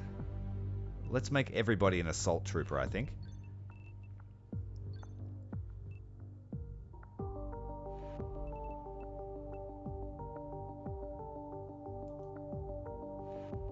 Oh man, look at the roster. Everyone's wounded. Everyone's got some battle scars. Yeah, we're going to go all assault. Just going to shotgun the cleaners. We're not going to worry about cleaning up their live corpses. Oh, live corpses. We're not going to worry about cleaning up acquisition-wise, because it said that we get 100 grand per truck we recover. G'day, welcome to the stream. Thanks for joining me. We're playing Xenonauts 2. Saving the world from the alien threat.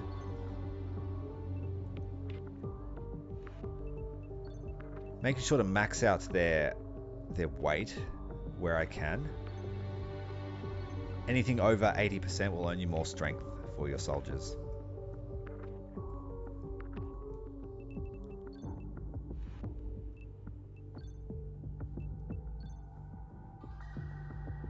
Okay.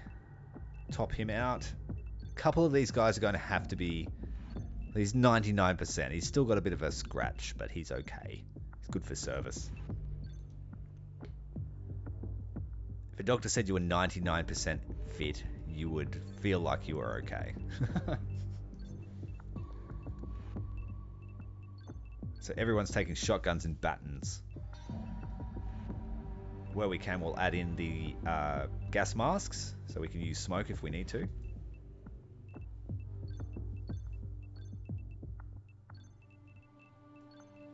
My favorite sci-fi universes. Man, there are quite a few. I like Warhammer, like we said, Warhammer 40k. I'm a Star Trek fan. I love my Star Wars. I love Pacific Rim. The kaiju versus the Jaegers. That's one of my favorite sci-fi worlds. Probably a little bit random to say, but yeah, I love the Pacific Rim vibe. Licorice Enjoyer. Yes, but not in huge amounts. World of Tanks Blitz. I've never played it. I could only assume it's more mobile version than the standard desktop version of World of Tanks. I loved the movie Edge of Tomorrow with Tom Cruise. I thought that was a really cool premise. Plus that other one he did where he was living with a girl and they were there to monitor the planet as it was being evacuated. But it turned out to be more than that.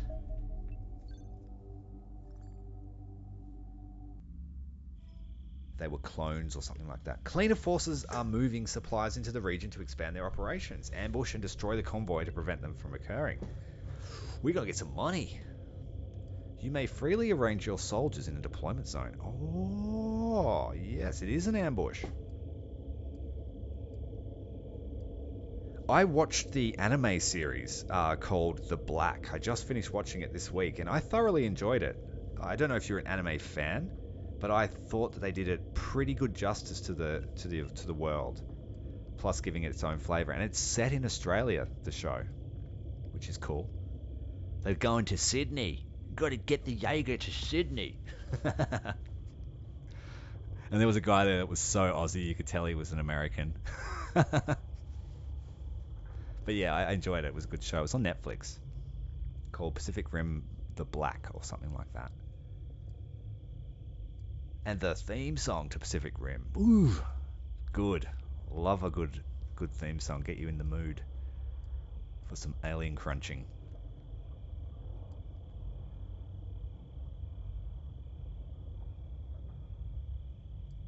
But I'm also, like, I was a huge read. I used to read a lot too, and I'm a big fan of the Starman series. I think it's by Sarah Douglas. And I'm also a huge fan of the Dune universe. So if it's sci-fi generally, if it's well done, I will like it.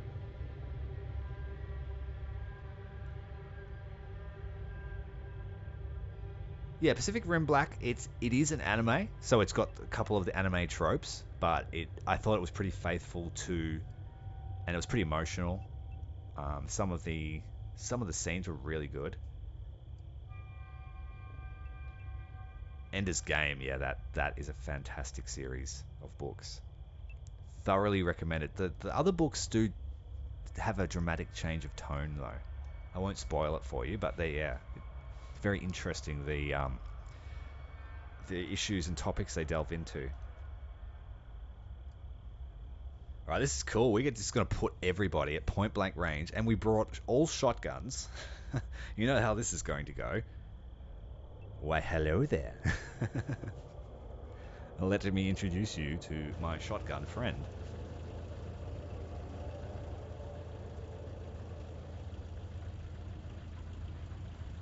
Alright, battle's up. We've got 82% chance to shoot him at point blank range. I am concerned though that the minute I act, everyone will start shooting in reaction fire.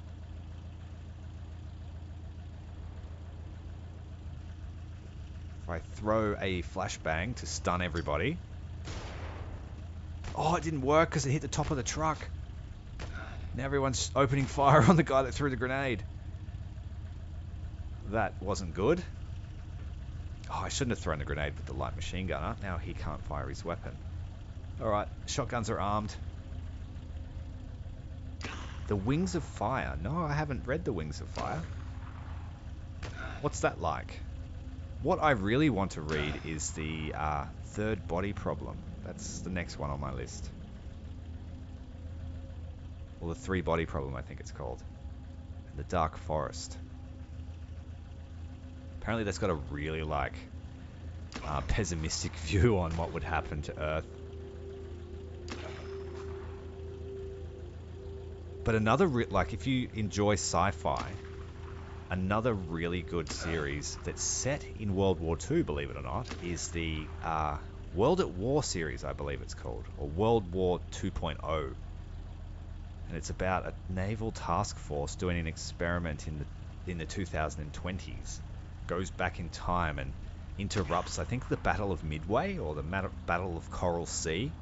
And the modern naval task force destroy both the the Japanese and the US fleet. Just because of the automated systems, just destroys all the enemy ships around them.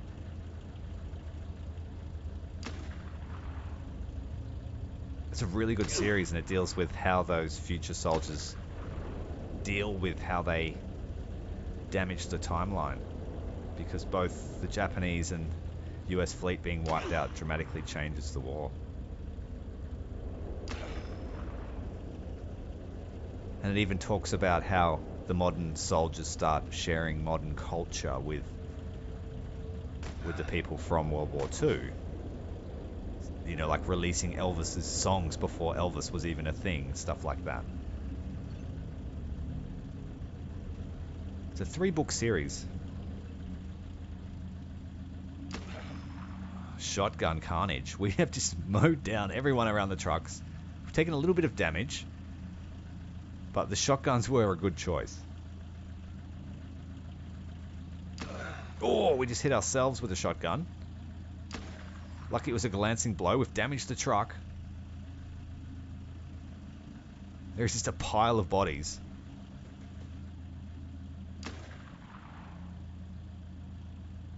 The guy in the workshop's going to be happy to have more bodies to shoot at.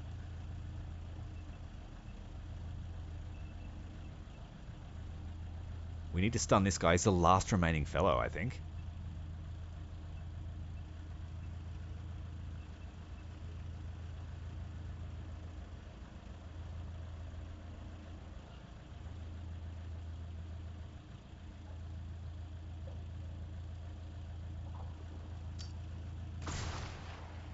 Oh, cool. I'll have to check it out. Sounds interesting.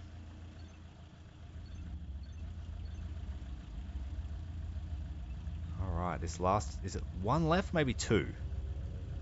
One of our guys is bleeding. We don't have any medikits, actually. That's a big oversight.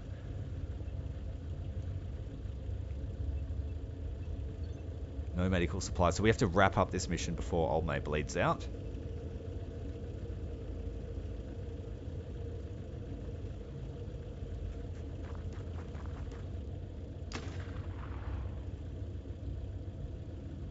One left? One left, there must be. Hide in the smoke. Come out, wherever you are.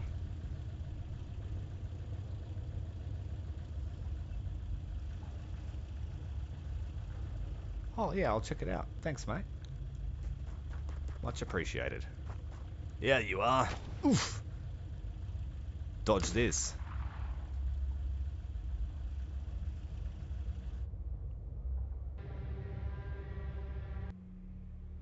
Yes, true gentlemen still turn pages. We did really well. We got one severe wound, but apart from that, everyone got some good stat increases. We've got 14 corpses, 14 submachine guns, and 6 cleaner supplies, whatever they are. Good work recovering all the data. I'm still sifting through it, but we're making steady progress towards unraveling the structure of the cleaner network. The bad news is that it's a lot harder than I expected. They're using a dozen obscure but highly classified government intelligence agencies to disguise their operations. Digging through classified entities isn't easy, but I've seen enough to suggest that we're dealing with potentially thousands of cleaners. This structure ensures a captured agent cannot compromise the wider organization, but that has its own vulnerabilities. Eliminating the commanders would knock out the cleaner operations in each region. No, grinding War Thunder is not conducive to reading books, but it is conducive to watching live streams and your favorite content creators. Am I Australian or something? Or something. I'm or something. Our captured Secton is a curious creature in many regards, although it has demonstrated a range of emotional states since being placed within a containment tube. It does not appear to be particularly interested in communication. My suspicion is that the creatures evolved as pack hunters, but have since found a role in extraterrestrial society by performing complex manual work. So they are the peons.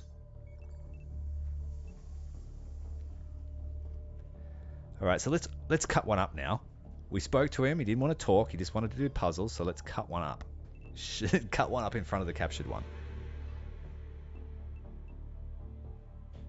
Yeah, we can sell that because we've already interrogated him. We'll sell him to another military to be dissected. Oh, we don't quite have enough cleaner corpses yet. Oh, that's because the helicopter's not back home. That's right, they've got to carry the supplies back to your base. So when they get back, we shall have all the supplies they collected. The new Angel Interceptor has arrived at our Eden base, so we will rename her Eden 1. Yes, I'm an Aussie, mate. I was just teasing you.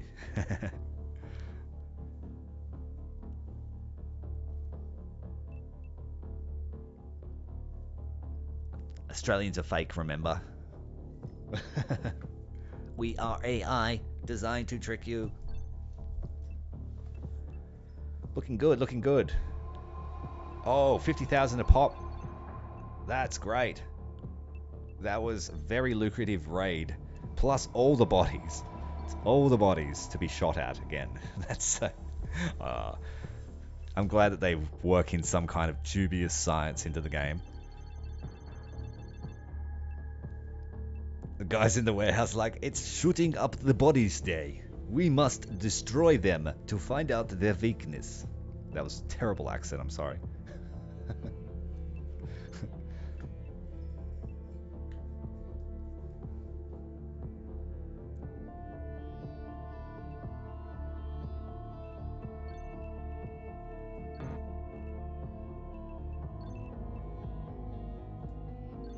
Alright. We'll need a new generator because we want to upgrade the radar facilities at Cradle. And then another training center, because we have quite a few troops stationed here. Sightings of the diminutive extraterrestrials with pallid grey skin are a common thread amongst eyewitness reports of alien activity. We didn't learn anything extra from that guy, but now we can build some armor. Now there are two schools of thought when you play an XCOM style game. Do you go with armor to try and preserve your troops, or do you try and put out damage to try and stop your troops from taking damage in the first place? But since I'm playing Iron Man, I'm going to err on the side of caution, and we're going to go with armor. Right, so we're shooting up all the bodies in the storeroom, and then we're going to build some stun guns.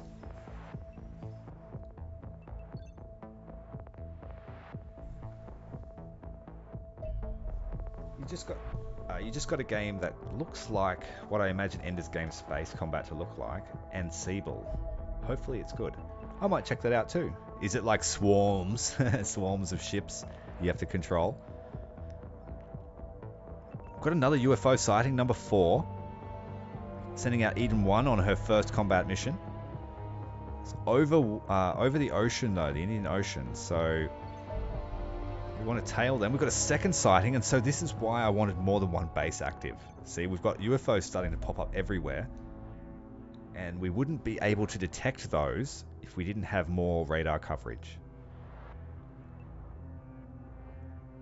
So the auto-resolve was fine. We took a bit more damage than I would have liked, but just testing it out.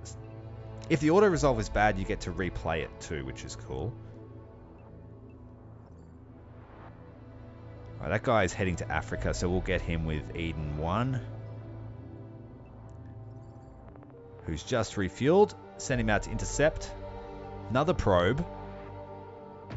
Now this MiG has double weaponry and less armor, so I need to be more cautious. If we take hits, it'll do damage to the airframe. But the damage output is double. So we absolutely wasted that probe in short order. But yet, no actual aliens. They're all unmanned probes, so we're in the early stages of the invasion. I do wonder if I'm super good with my air defense if the aliens will scale up what they send.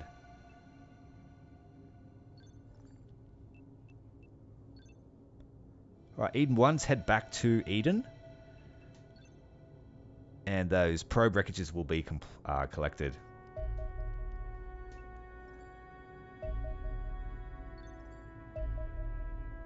Yeah, heaps of alloys collected, that's good. The workshop's free, so it's earning us money rather than researching projects. Sort of offsets the cost of your engineers. And so the month has ended and we've received our funding, 1.6 million. Our expenses have increased by $500,000 for the month. That's with that second base coming online. But we have just enough money to create a third base. So I think I will create another one so that we have perfect coverage of this side of the world. So let's match out, just check the actual extent of where the radar will be for this base. This base will cover most of Europe and Africa with a little bit of Russia and India. So we'll go here so that we can cover the rest of China and Russia.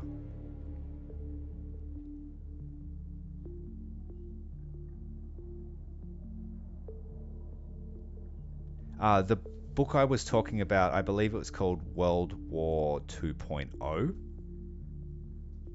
And each subsequent book is called World War 2.1, 2.2, something like that. And it's about a modern naval task force doing experiments with time travel, getting blasted back, like the Philadelphia experiment that you may have heard about, getting blasted back to the past.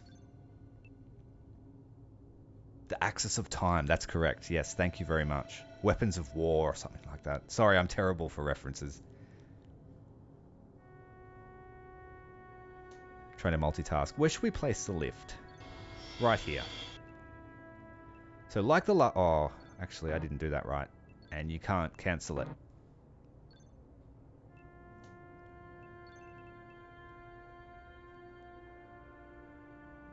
I believe it's an Australian author that wrote that series, but I could be wrong. It's been about a decade since I read it, but it was great. I thoroughly enjoyed it. I liked how it painted the picture of the rest of the world rather than just being about what happens. It sort of shows you the impact that these soldiers have and the sailors that come back in time.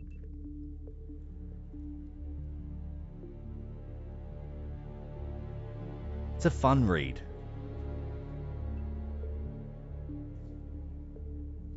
Like fighting the Japanese in North Queensland in one of the books and stuff like that. It's cool. With modern weaponry, hybrid weaponry of World War II and modern stuff. Alright, we've finished Warden Armor, which represents a straightforward way that we can use the recovered alien alloys. It's just to straight up make armor out of it. Next, I think we'll go with combat vehicles, because I believe there's like a robot or a drone you can bring on missions. The cleaner leader has been identified visiting this area, personally coordinating an increase in local activity. Eliminate them to disrupt their plans. It may present opportunities to gather intel on the cleaners. Alright, so we've got an assassination mission. But I think we will try to apprehend this leader.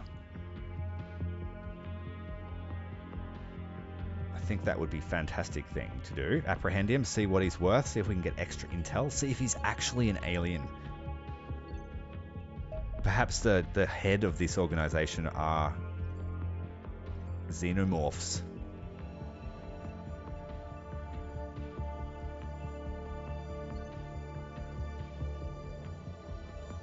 Oh, Nebulous Fleet Command. I believe I own that game. Funny enough that you should say that about War of the Sea. I just started playing it for the first time. Just yesterday, actually. I started a Japanese campaign. I am by no means an expert on how to play the game. And I find the UI to be a little bit clunky, or I'm just getting used to it. But My initial foray into Guadalcanal campaign is we set up supply lines, set out some submarine wolf packs. We encountered 2 US battle cruisers, and I launched the most brutal spread of long lance torpedoes you've ever seen. 18 long lances, and I think I scored 15 hits on the formation. So if you want to see War on the Sea, I'm happy to upload it. Like I said, I'm not an expert on how the camera handles, the UI itself, so gameplay at this stage may be a little bit clunky.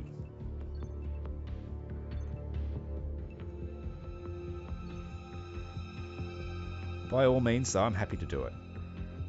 Now that I feel comfortable creating content, I plan on showing most of my gameplay for all the games that I do play, besides War Thunder.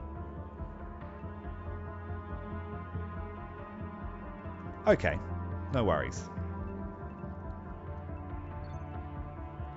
Yeah, my early stages of the campaign, I set up like a supply convoy, a destroyer squadron. I set up 2 wolf packs with a reserve submarine, and yeah, we had a pretty successful first week. All right, we are at the cleaner mission, the cleaner leader. The VIP is likely to be located in the largest building.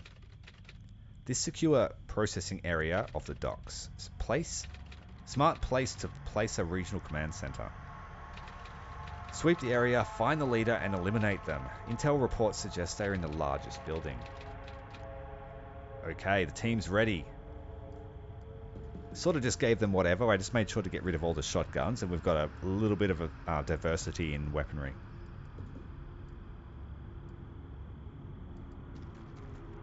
Yeah. Cold Waters is clunky to the novice. They don't seem to know how to do a contextual cursor. You've got to click a hotkey to do the cursor to do all other tasks. Yeah, go ahead. I'm always open to suggestions for content. I like to keep my portfolio wide and diverse.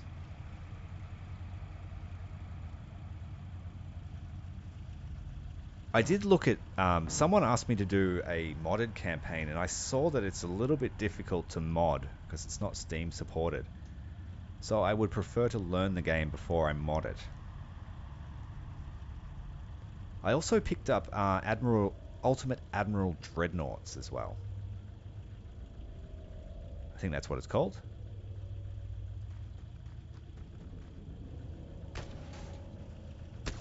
Ooh, stun gun. That's cool. It works, but didn't do much damage.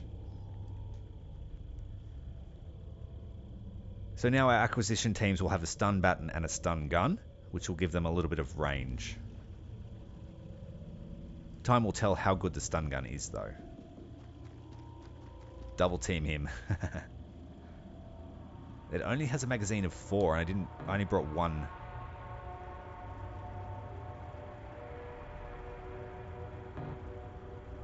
Don't have enough TU to swap it out, damn it.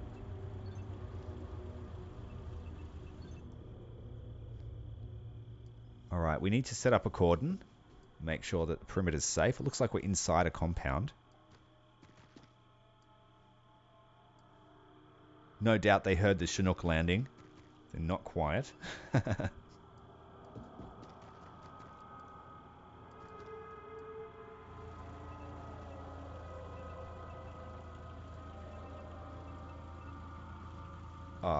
Having a little bit of a glitch here with the throwing the flare. It thinks that I want a shot preview. There we go. That's better.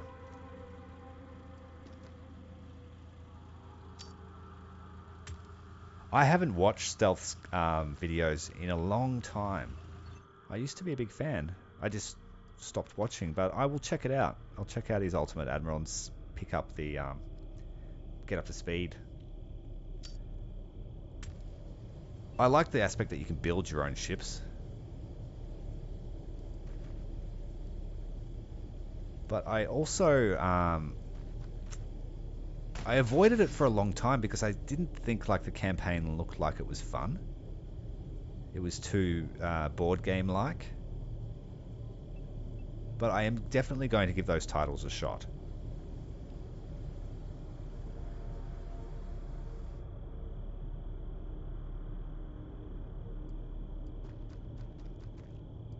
we've got a building here.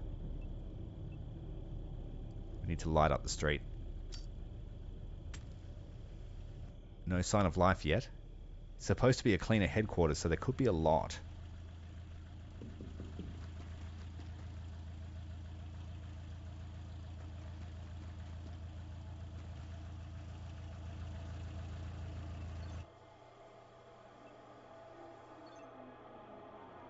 Alright. It's pretty quiet around these ship and dockyards. Move the team up. Despite our early losses in the very first mission, we're doing okay. Team's holding together pretty well.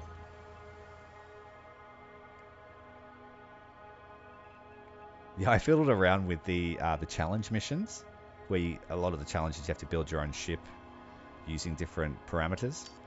I found that to be fun. But there was one where you had to like fight the Iowa. I couldn't build a ship. I couldn't build a cruiser that could kill the Iowa.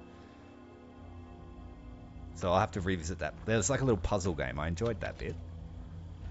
The crew was a little bit incorrect and they fixed it. How are we going to get this guy? Let's go and get him. I want to steal him. We don't have the opportunity to collect bodies in this mission unless we take them back to the chopper, because this is an evac mission. So anything that we recover, we have to physically take back to the dropship or it'll be left behind. Can I get there and shoot him dead? I am worried there's someone to the left of my soldier in that dark spot. No, it's clear. And we missed. Damn.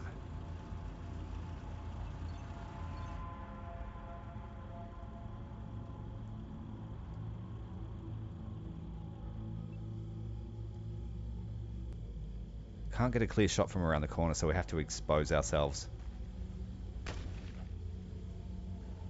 Oh, this is the stronghold.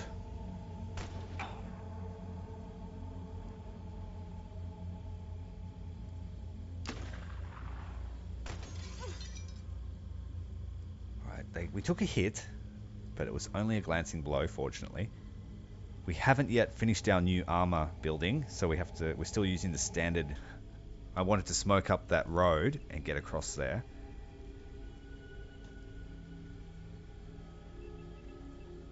Oh, it's working now. That's weird. I have to move before I can throw.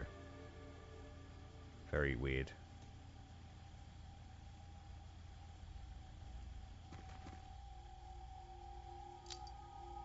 Right. Oh no, I threw the flashbang, not the smoke.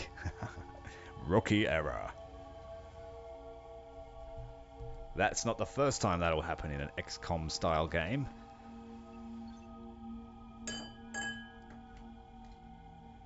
Clink, clink. Shoot him. Shoot him good. It's pretty low chances, but we need to do it. No luck.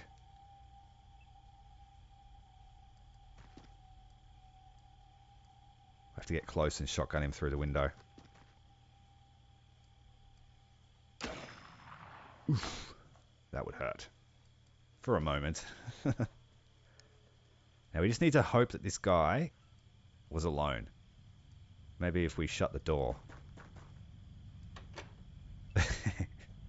There's no one there. Don't worry. The shotgun, it was just a sound effect.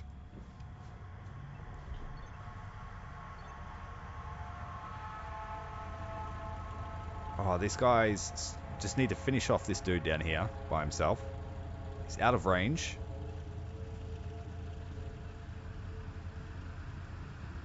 Was there an issue with the stream?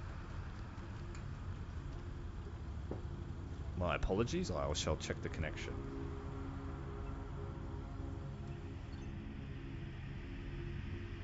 Connection looks good, but like I said earlier in the stream, my area was hit by what can only be described as a tornado on Christmas evening.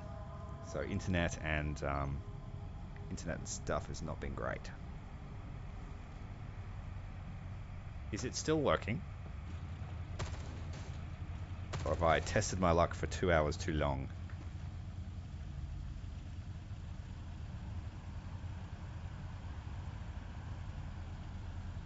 Okay. A couple more guys to take down. We need to get inside that building. I think we're at like turn 4 now. Stun. Still haven't taken him down. We've used a whole clip of stun gun. It's not proving to be as reliable as the big stick. There we go. Big stick works.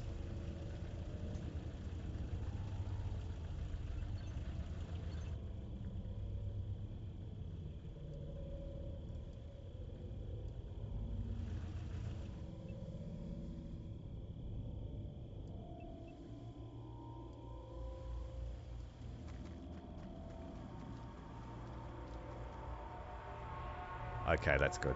Yeah, I checked the connection. It was green on my end. That could mean anything.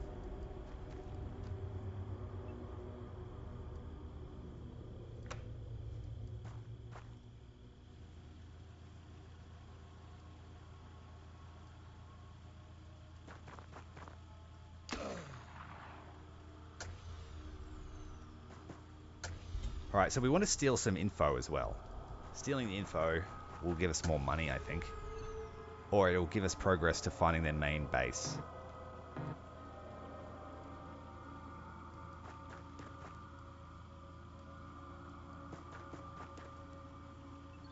Okay, looking good, looking good.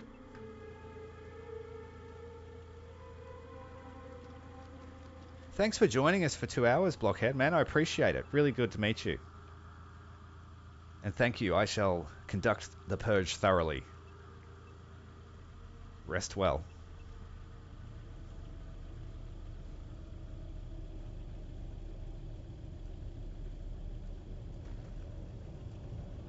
Still a lot of guys to take down.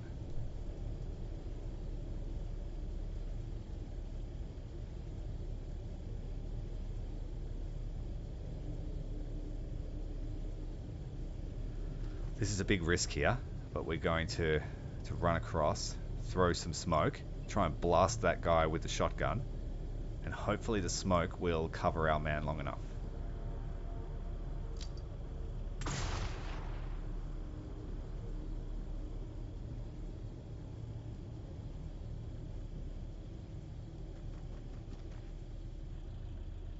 More enemies. Jeez, this place is packed. This might be risky, really risky.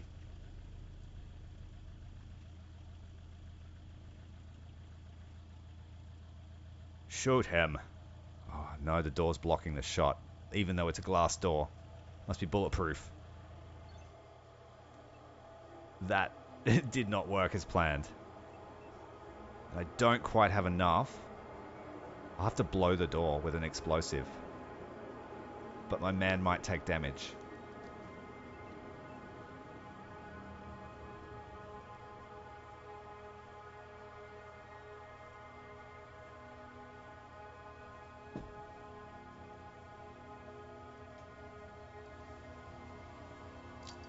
Accidentally alt-tabbed then. Oops.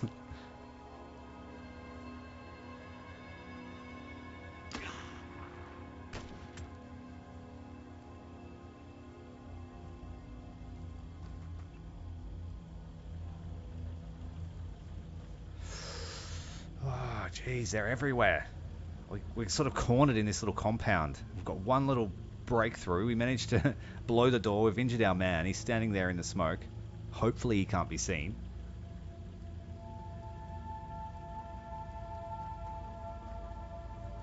This corner here really concerns me there. There's another guy. There's five enemies on the board.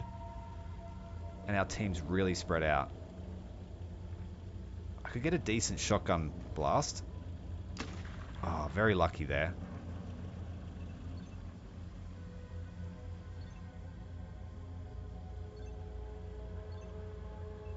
End of turn. Now we just got to see if our man in the smoke can survive. It's a lieutenant, I believe. So hopefully doesn't get... Oh, he's taking hits. He's suppressed. Oh, he's down. They hit him through the smoke. That's not fair.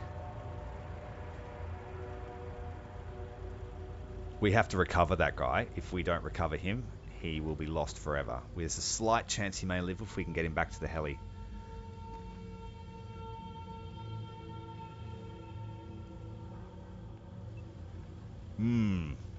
We are very spread out, and I'm concerned there's more guys out here. Oh, there is. He's right there. Shoot him. Shotgun. Oh, thankfully. Just enough time units to take 2 shots. Oh no, we've got another guy. And I don't have enough to get back. There's no windows here, so I can't give any supporting fire. I have to run out. Can't get a shot on him. Oh, we can get a shot from there, a singular shot. Oh, not enough damage, damn. Damn it.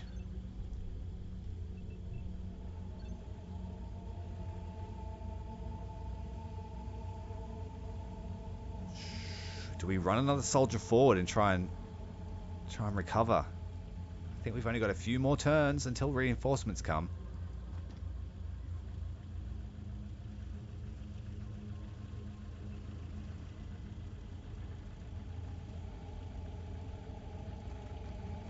Get some flanking fire on this guy at the door.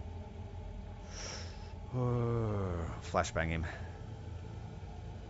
Can't quite get both.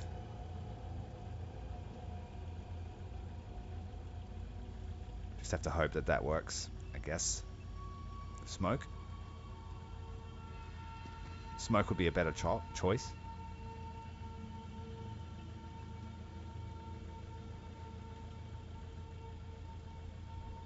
Chance is pretty high.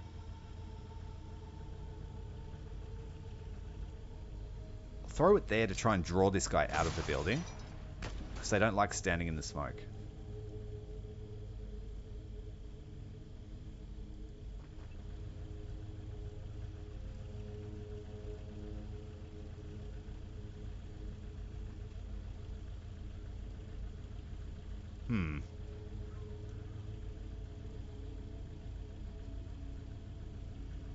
A pretty good chance of killing him. Yeah. All 3 connected.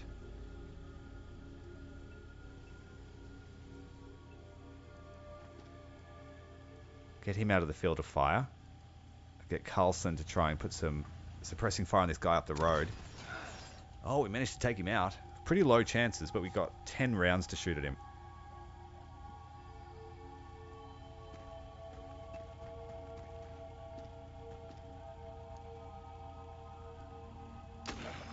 Oh, thankfully. Starting to get their numbers down.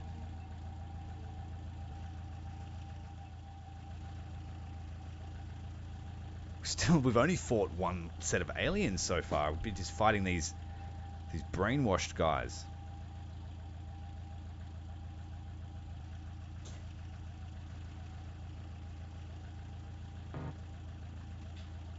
Oh, there's no room. The gun is slightly too big to carry a body. Man.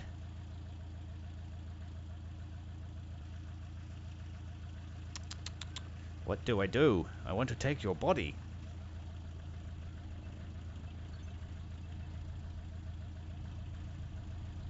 Alright, we're just going to have to abandon them. We need to get these guys up doing something useful. They've been pottering around with these unconscious guys down here for too long.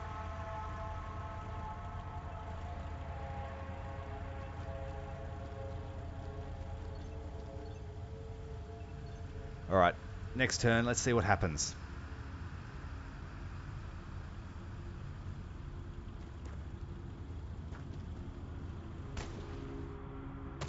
Ooh, missed the first soldier. Both of them have taken hits from the bursts of submachine gun fire.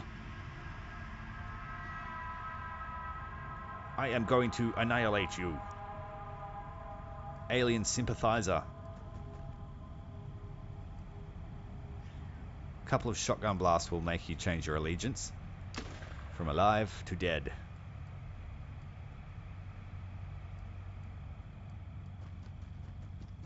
He supported life once, now no longer. Capturing some more data on these bastards in suits.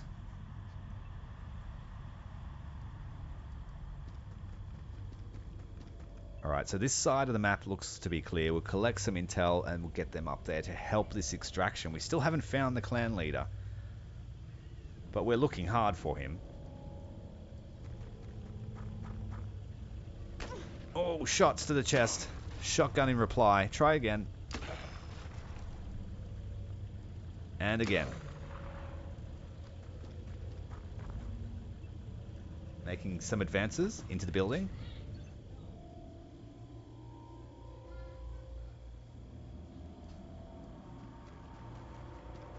Get some Overwatch fire with the light machine gunner.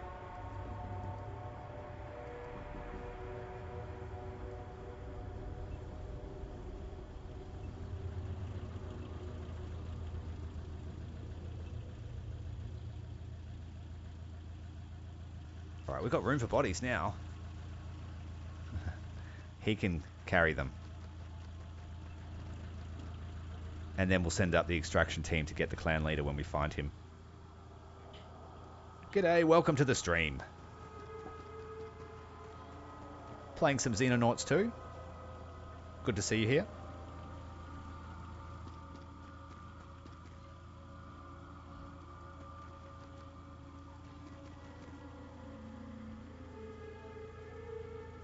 Right, this room is suspect. We'll check that next turn.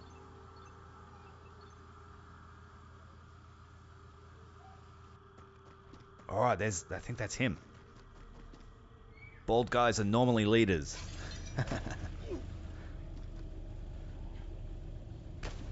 He's got a friend in there taking fire. Oh, we've got another friend behind.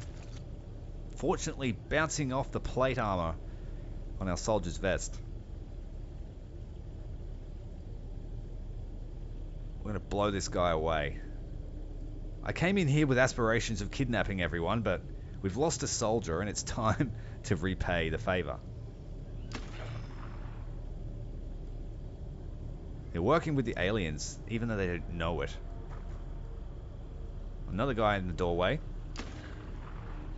Keep the change, you filthy animal.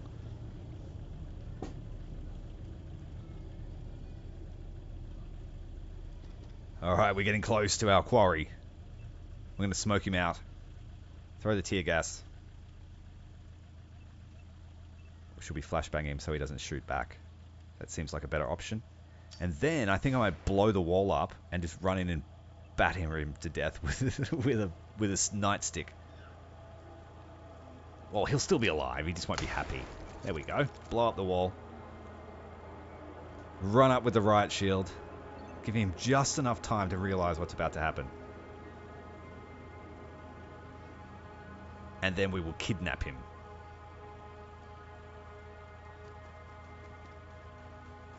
Guy in a secret organization kidnapped by another guy from a secret organization. We'll keep hacking these computers and getting the info. There's 18 computers to find in this mission, but time is running out.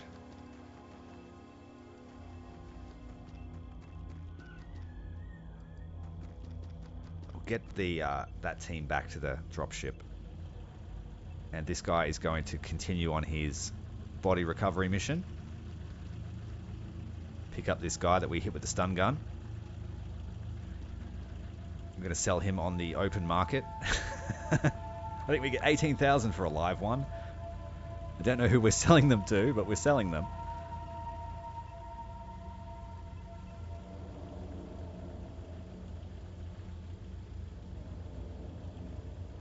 Well, it's a pretty risky shot. 10 rounds at 14%. Surely one of them will hit. We got 2 hits from 10. It's enough to devastate his body. Alright. Let's raid the server room.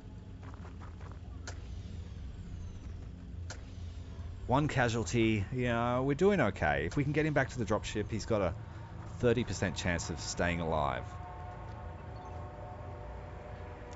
Notice there's a bunch of new viewers. Thanks for joining us. We're playing Xenonauts 2. Trying to save the world from alien infestation. We are dealing with a suspect organization called the Cleaners, and we've found the location of their leader. Or one of the cell's leaders. He's got some friends, but it's too late. Watch out, enemy reinforcements are arriving. I don't know how tough the reinforcements are or what they are. So hit him with the billy club. Oh, damn it. We're going to have to drop something. Sorry. That's going to cost us money to drop that. So let's swap it for the nightstick, which is free. Okay, and we'll drop all the weight so that we're not impeded by time. So this guy can carry a... this guy can carry a ballistic shield, a weapon, and a dude. He's pretty strong. And we'll keep Mikhail here to cover the retreat. It's not letting me throw my grenade, which is unfortunate. It's twice that's happened in this mission. But if you give a mood of order, it works.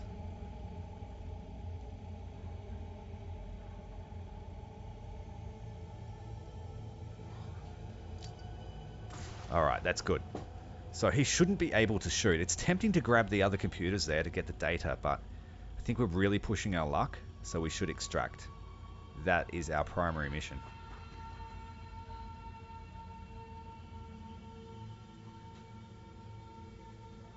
Yeah, he's a corpse. He's not going to live. Sergeant Parker Casey, I think it was. So we'll drop all the unnecessary equipment, but the stuff that doesn't cost money. Which in this guy's case is everything. Alright, we're good to get Casey back to the dropship. Hopefully we can give him an honourable burial. Yeah, I just stacked him with a billy club.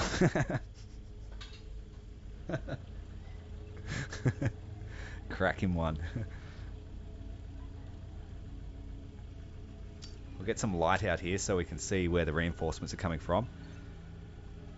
We've got one guy on his lonesome, which is a pretty dangerous thing to have, so we need to get him back to the team.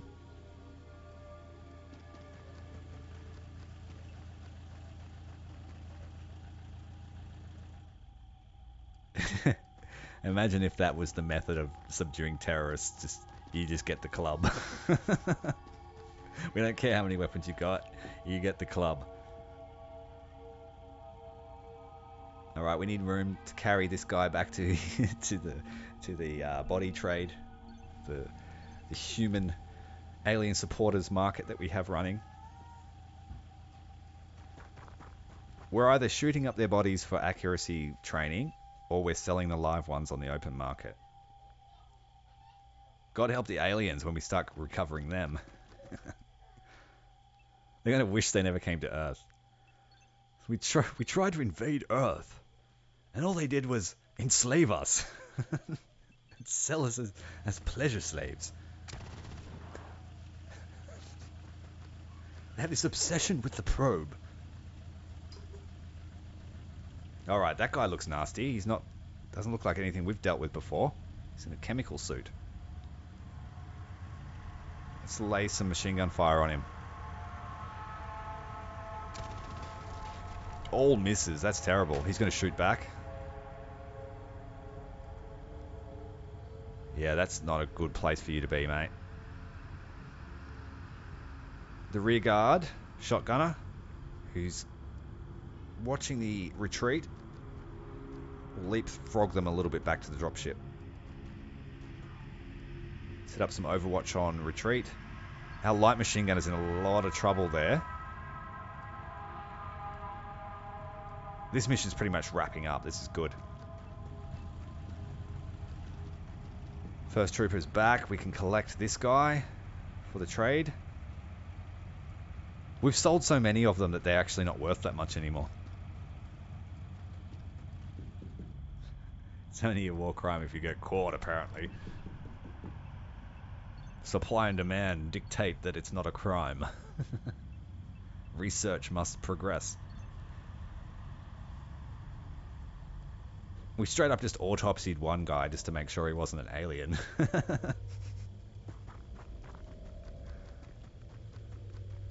After we interrogated him. Alright, his back's turned. He could be a little bit of trouble here. Oh, he got hit in the back.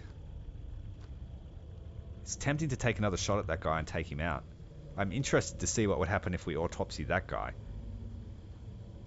It's like each new enemy is like, I wonder what you look like on the slab. No, we would better not. We've already lost one trooper.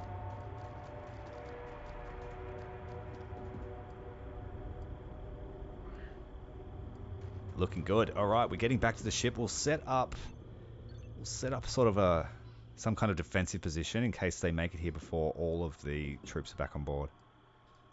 Get in there. Oh, he's out of time. He's out of time. He's out of place. Alright. On the boat. Good job. It's not really a boat, but that's what I'll call it. The drop ship.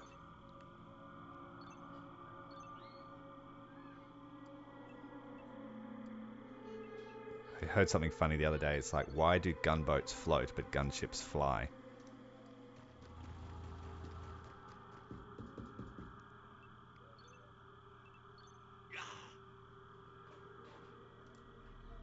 Oh, one more person. You just got to take 2 more steps and you're on the Chinook. Get in there.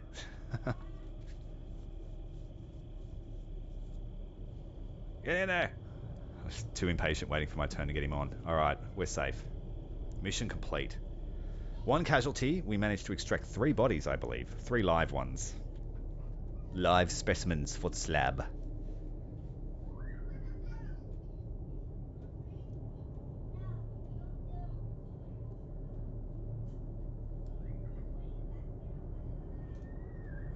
Loading's taking long this time.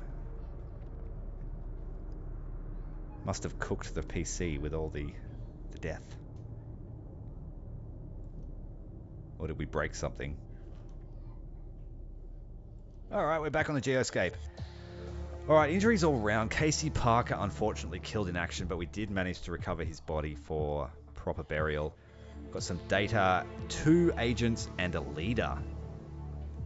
We need to replace Casey. Unfortunately, Casey has passed away. Replaced by Private Kate Lewis from the UK. Alright, we're back. UFO 5. This is a small one, traveling slower than the others. Altitude is high. Maybe a different class of UFO. It's a scout. We've been fighting probes previously.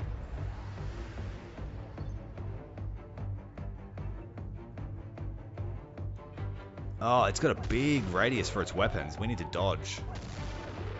Keeping in mind that Eden 1 has no armor, so she's more fragile than our other fighter. Taking a hit. We're using a fair amount of fuel to try and dodge these shots. Alright, we're outside the firing range now. Even with double cannons, it's taking quite a long time to shoot this one down. Alright, shot down. Our first scout aircraft. Crashed UFO sighted.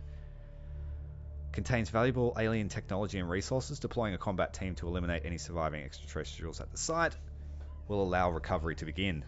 We can either collect the bounty or launch the team. Ooh, our first UFO. I think I'll do the UFO mission and then I will wrap up the stream. That should be another 20 or so minutes. If we survive against the UFO, that is. Oh, I really want to bring the acquisitions team. We definitely need to capture some aliens this time. We had to practice kidnapping leaders and agents in the last mission.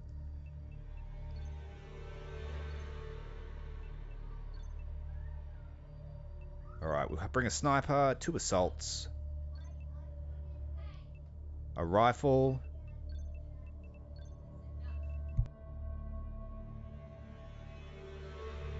and yeah, that'll do. Save that. Just so we can do that without micro.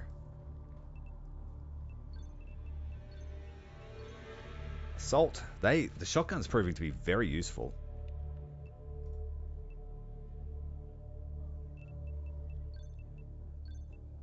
Two acquisitions with their can't take gas masks for Schwartz, unfortunately.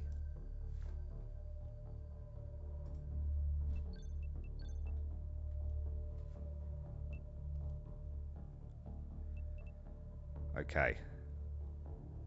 Looking good for that guy. He's a little bit overburdened, but that's okay. Alright, let's get into it. Destroy this, or capture this UFO, and we'll start building our first armor. I haven't started that yet. So we need at least one team's worth of armor, or half a team for now, because 100 grand's a pretty hefty bill. We can sell the cleaner data that we collected from the computers. That's pretty lucrative, so I will remember to do that. And the captured leader's worth 50 grand on the open market. Ooh. Lurking. Hello, BP. Thanks for joining me. Thanks for lurking on me. I'm being stalked by aliens too, so it fits.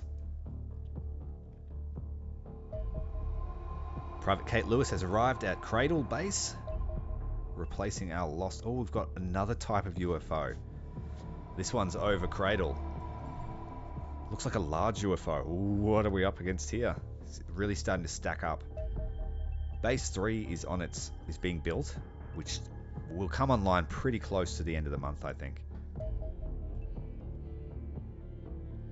Alright, we've arrived at Crash Site 1, the very first crashed UFO of the campaign.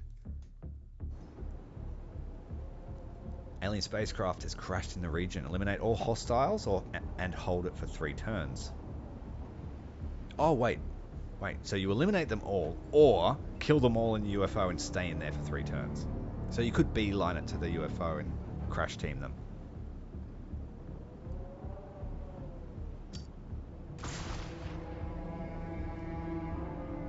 Yeah, I'm going to try and make a habit of streaming at least once a week going forward. Gives me a bit of break from editing and lets me talk to everybody. Lets me play other things. I've already got the stars for the tasks for today, so I thought I'd play something else. There's an alien right there. Smoked him up. And this is what I mean the last time I was like, they can appear right outside your dropship. They could be the entire UFO waiting for you.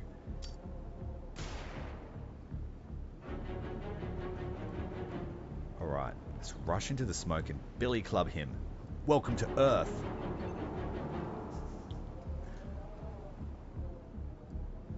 I haven't dual streamed onto Twitch for a long time. Just because it costs money to dual stream. So I've been sticking to YouTube. I have like no followers on Twitch.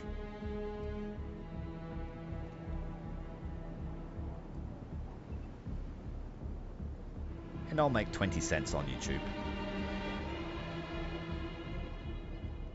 There's another alien. See, they surrounded our craft already. Let's try and stun him. I don't know if our shield will block whatever weapon he's carrying.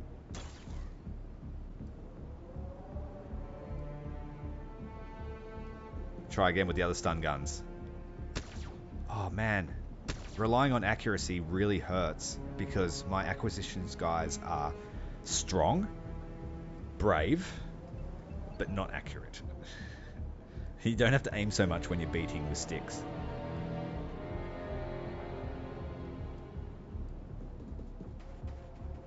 So we'll just beat him with the stick.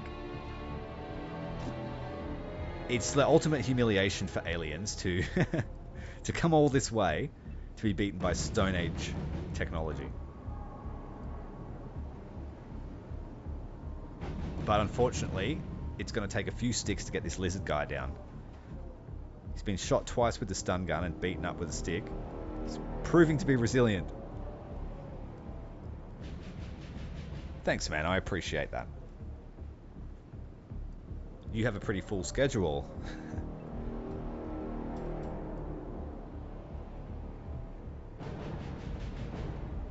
Let's get up onto the roof. We'll get some Overwatch fire down.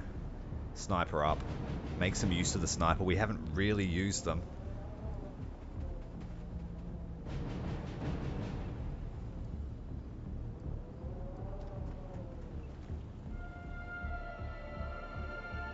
Pretty good chance of... You know what? I moved that sniper, forgetting about the dude in the smoke. I just ran a sniper straight past a hostile alien.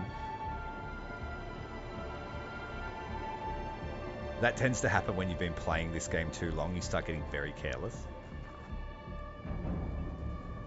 Same with XCOM as well. Yeah, throw him in the paddy wagon. Teach him a lesson.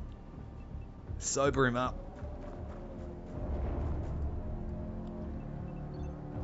I remember reading a sci-fi book once where the aliens came to Earth where they'd underestimated humanity. Like, when they scouted Earth, we were in the medieval ages. So they're like, oh, let's invade.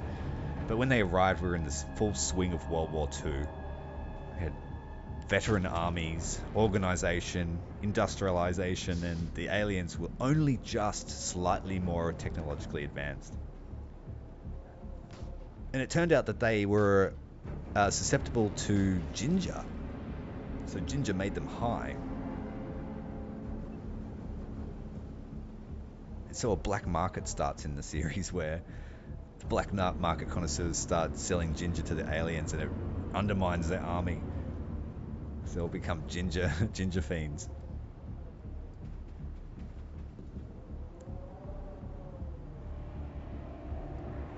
Yeah, we've got to really humiliate these aliens. Ooga booga go well.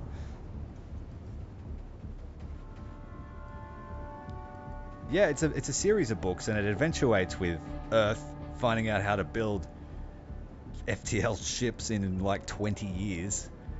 And then we send a ship to their home planet, you know, full of nukes, of course. And we say, hey, you know what? Go away.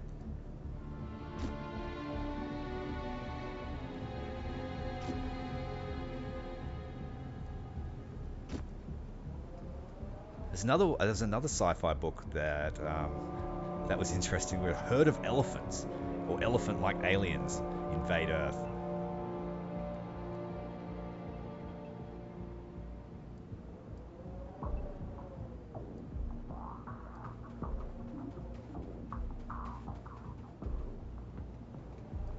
And they don't. The elephants don't understand why we, you know, are so violent.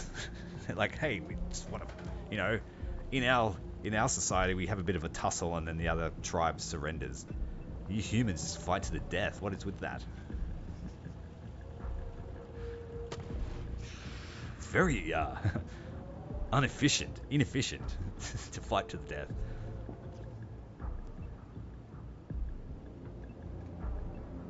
There's another little sneaky guy. He ran back into the building to get shelter. I'm determined to beat these lizard guys up.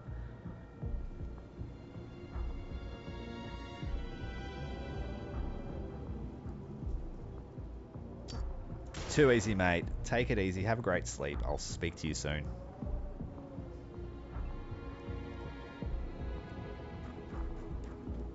So this guy thought he was pretty smart, standing out front of the dropship with a plasma weapon or whatever he's got. And we just charge him with smoke grenades and billy clubs. Full riot style. My army are just prison guards. It's the only way they know how to subdue.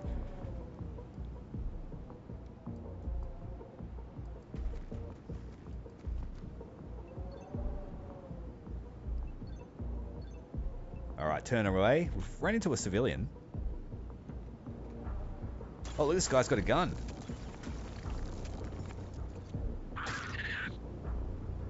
The alien tried to hit us, but our riot shield just blocked the shot.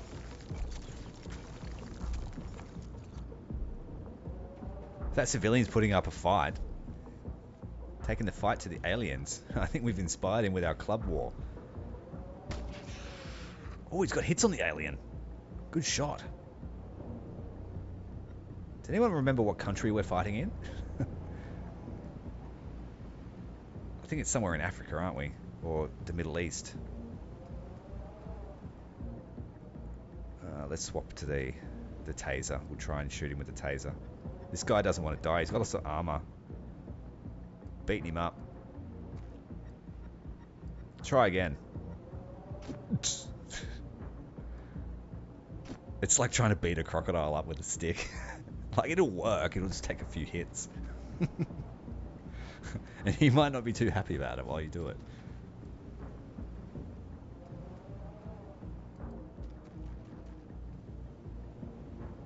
Poke him in the eye, make him angry.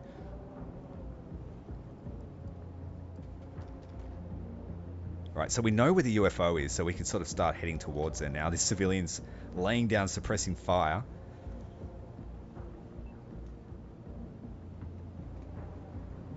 And we will have a new alien type to chop up, see how they tick. And we'll also have a live one to talk to and then chop up.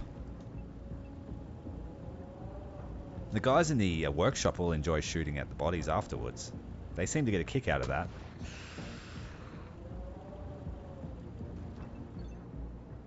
Yeah, I think we're in Africa, yeah. Africa or the Middle East. I couldn't see where we sent the dropship. I can't remember.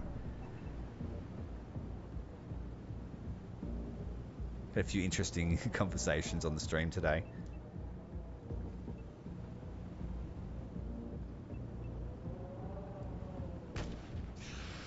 Good shot.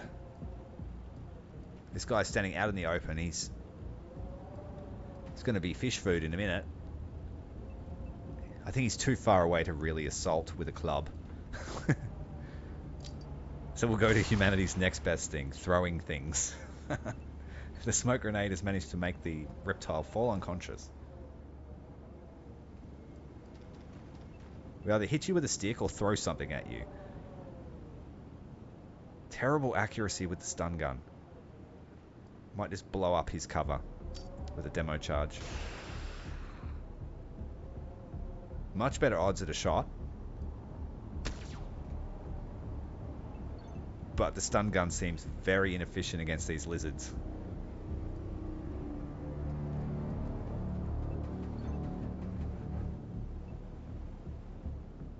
There's another guy in the building out here. Oh, that's not good. He's not armored though, so he may be easy to take down.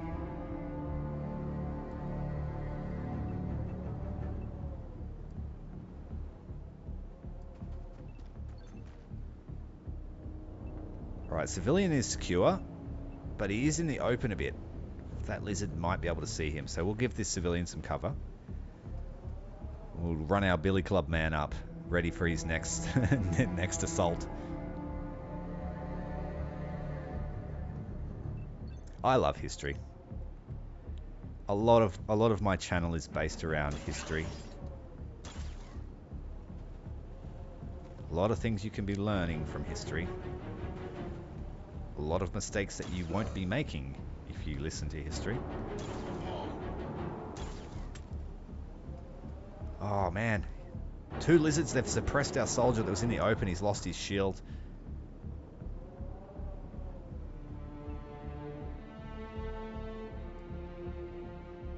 Oh, I'll take another shot with this stun gun. It's got to work. No good. Right, the stun gun taser is proving to be nowhere near as efficient as our stick.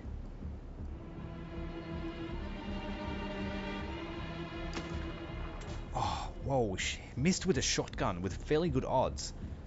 Got 3 aliens. I was trying to get a flanking maneuver, but it's not working. Very low odds. We may as well use up the last charges of the stun gun. It's terrible. Oh, it ain't dying, man.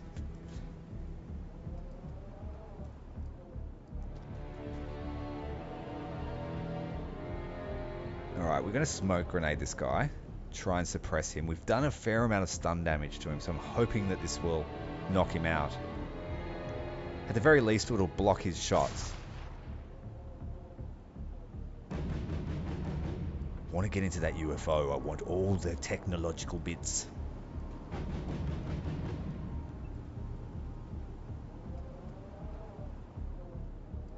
Sniper is just going to have to do a peek and shoot. He does lose accuracy when he moves, though. Not very good chance to hit. I think we need to blow that cover.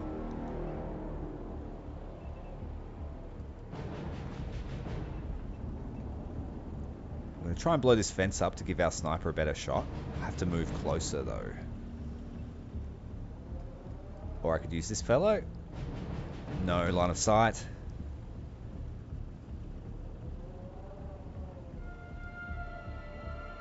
He's got smoke cover. I could advance there.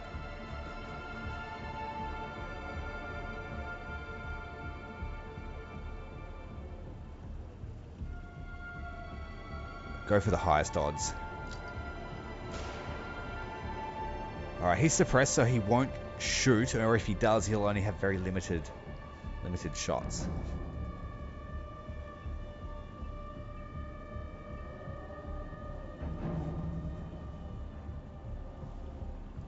No, I haven't.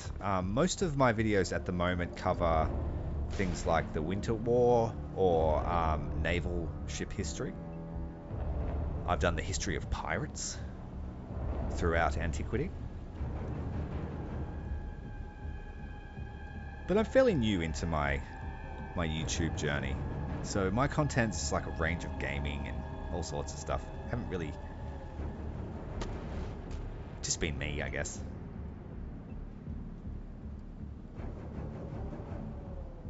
Try to stay useful.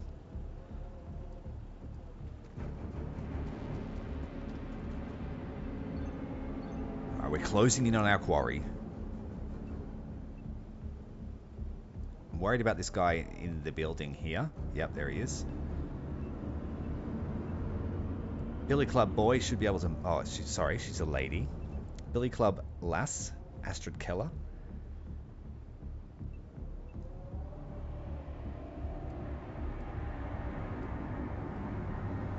Very risky.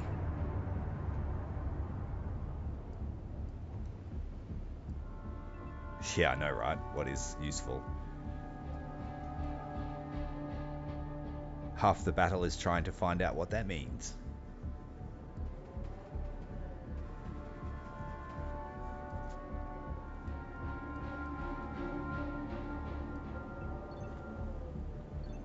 Alright, end up that turn. We'll just have to see what happens. He went for a point-blank shot through the smoke. No good, though. That guy's undecided and ran back to cover. Oh, we've got another one inside the UFO. What the hell was that? That was a different type of weapon. It blew the wall out.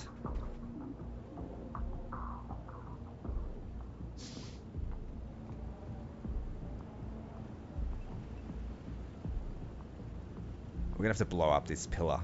It's very good cover. Completely blocks line of sight. There you go. He can't do anything else. He can take a snapshot through smoke, but that would be risky.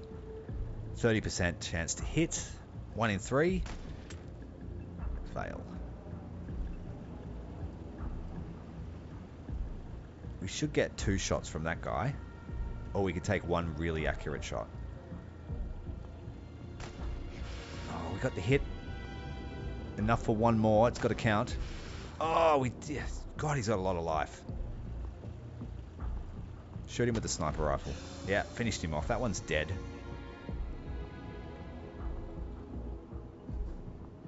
Got this guy right here next to the team. Got that one in the building that Astrid Keller's about to club.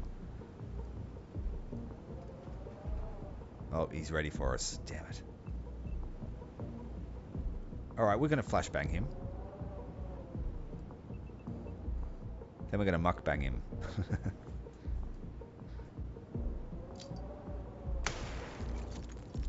Oh, he reply shot through the window. He's got no cover now. Keller's going to have to retreat from that advance. And we're going to send the other lady beater, Jane James, around the corner with a big angry stick.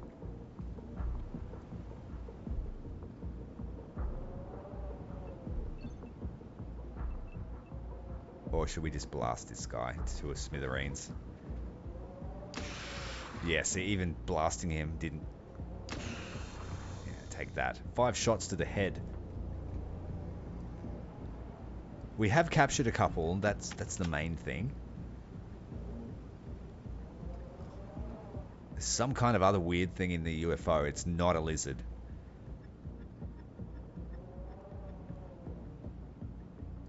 Beat this guy up with a stick.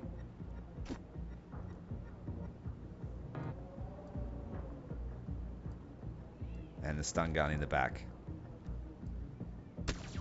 Beaten and electrocuted.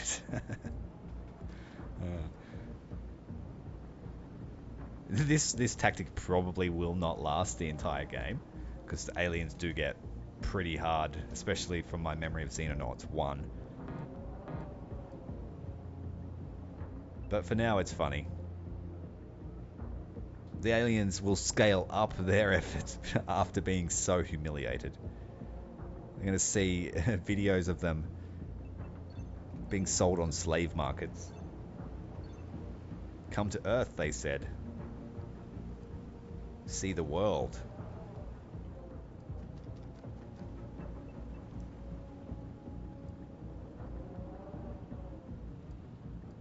Alright, we got to stack up on this UFO now and take them down. Whatever's in there, it's not a lizard. I can hear it. Sounds like it's floating.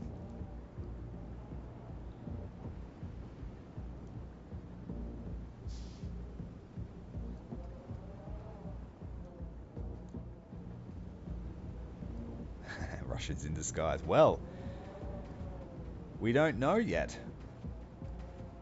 The guys that we have cut up and autopsied weren't aliens.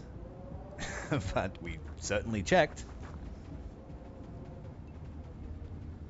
And our general was kidnapped, and when we recovered him, he had brain burns, and he wasn't himself anymore. So there is some kind of mind control technology going on.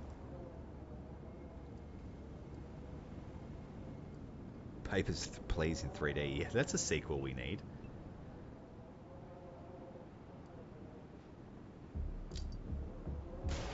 Alright, stun the door guard.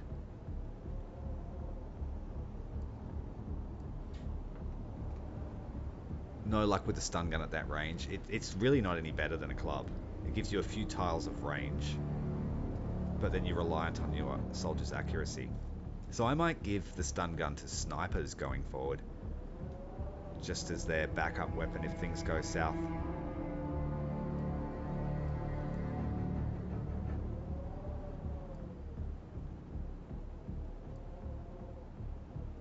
Come up behind him? You can't. I was hoping I could do more damage from behind. Probe him with the stick. Made him turn around somewhat. Can't shoot him. Why not?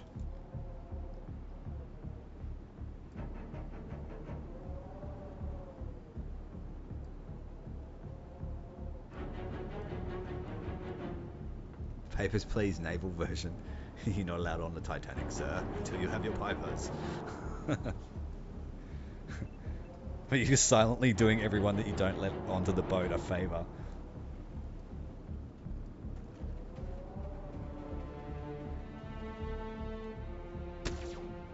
Stun gun from behind, over the top of the shield. That's a good tactic. Wonder how long the shield will last from the next reply. I think we may have to shotgun this alien just to minimize our risk.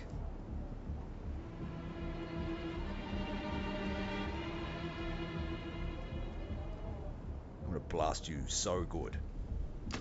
Oh, shot over his head. The odds on that were so high for a shotgun. All 3 of them missed. I have to go to the sniper.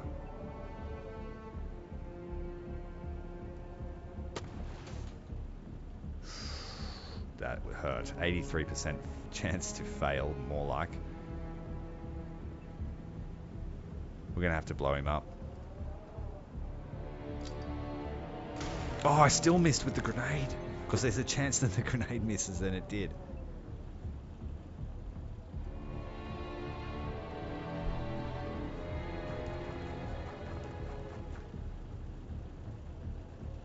I have to take the shot. Alright, we got him. It seems to be if you do some stun damage and then take away some health, they collapse too. So maybe I should shoot them with a real gun before I hit them with a stun gun. Kind of like Pokemon. You gotta get the health down before you can throw the Pokeball.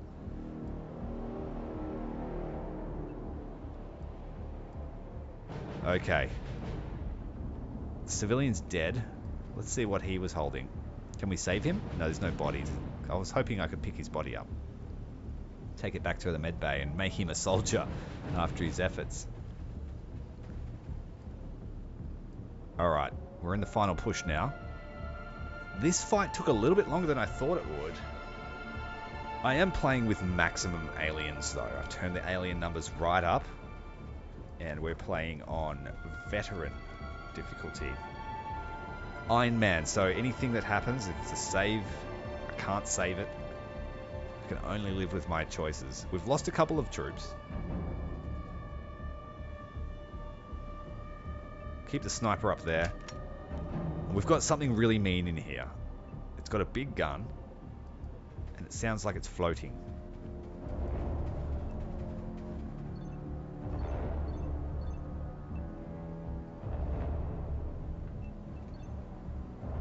I think I may wait another turn and just hope that they don't come out to fight us. There it is, I can hear it.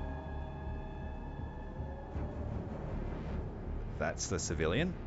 Alright, our turn. Turn's really short because there aren't many aliens left. So let's do it. We're going to smoke, flashbangs, and big sticks, depending on what this is. If it's something massive, I'm not going to bother. I'll just shoot it. Okay, so it's a floaty brain. Floaty brain with tentacles. So we will flashbang.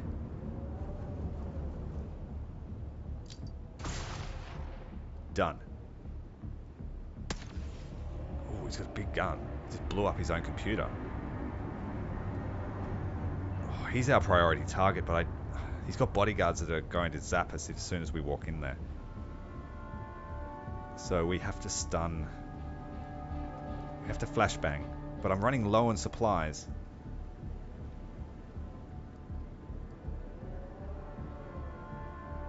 Oh, running low on time units with the guys that have flashbangs. This person has one. Corporal Jane. G.I. Jane. Managed to suppress the floaty brain. And we're just going to club this guy. We're going to take a risk, I think.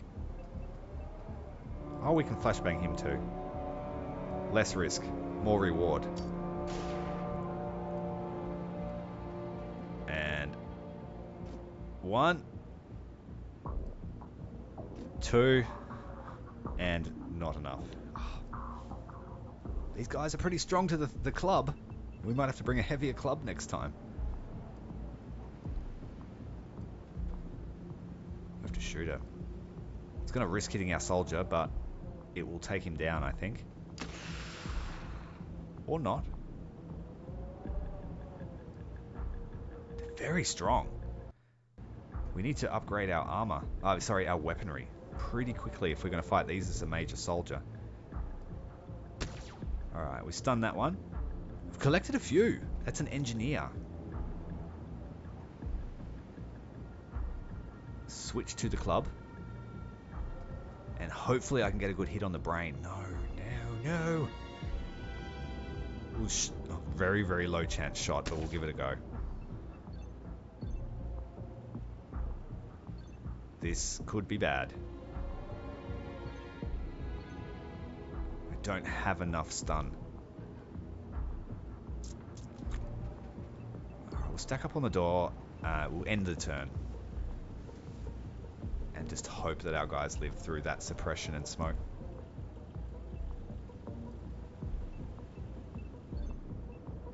The sniper has movement points, which worries me. If he's not disciplined, he may shoot through our troops.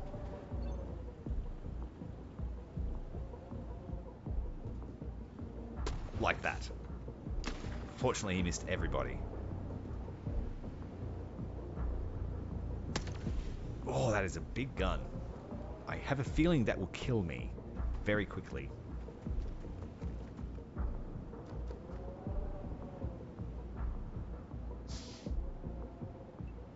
So the German papers, please, is not very strict. I doubt that. The Gestapo would beg to differ.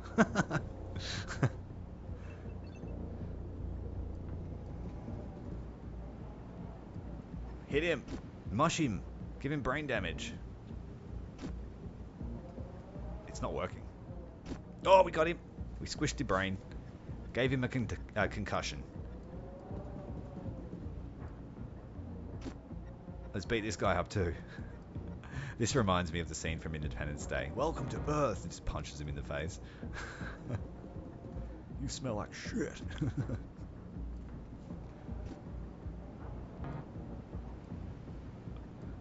There's one left. And we're just clubbing him. You want to bring your fancy lasers down here, boy? Well, fuck you up. And that's the mission complete. Look at that. And we have another UFO to intercept straight away. I think it was pretty smart setting up 2 bases in the initial stages. 6 corpses, 7 captured civilians, a captured Mentark, 33 alien alloys, and 13 magnetic weapons. That was quite the haul. That was that was a raiding party. We'll send out Cradle 1. Cradle 1 has armor and 1 weapon. So Cradle 1 can take damage relatively, but she will take a lot more time to shoot down the scout. Second scout. Accept that result. Oh, like, we could launch a combat team now, but we don't have a second dropship, so we'd have to send the dropship that's already active, and it's low on fuel.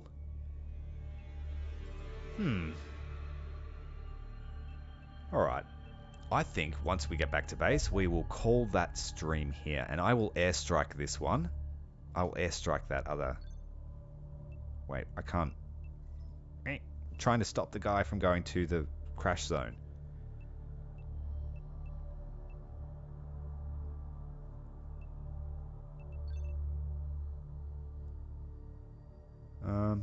I don't know how to change his target of where he's going. He's going to the crash site, and we've got a partially equipped team. Oh, there we go. Collect the bounty for 100 grand.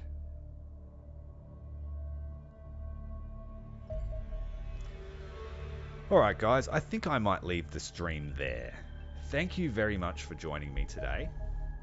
Ooh, Alenium. It's a yellow crystalline material that sits at the heart of most recovered alien devices. And the UFO Scout has a cutting beam. It's a scientific vessel, but it does have EMP. So that's why the world's militaries can't detect them or shoot them down. But our angels are different. Anyway, like I said, I think I will call the stream there today, guys. If you would like to see more of the Xenonauts 2 campaign, let me know, and I may schedule in another stream. We've got a couple of interrogations and autopsies to do. Got a bunch of new technology to research. And I look forward to doing that with you guys soon. Look at all these bodies. Look at them all. We just made 112,000 on the open market selling live aliens. Until next time, guys. Commander Tyrael, out.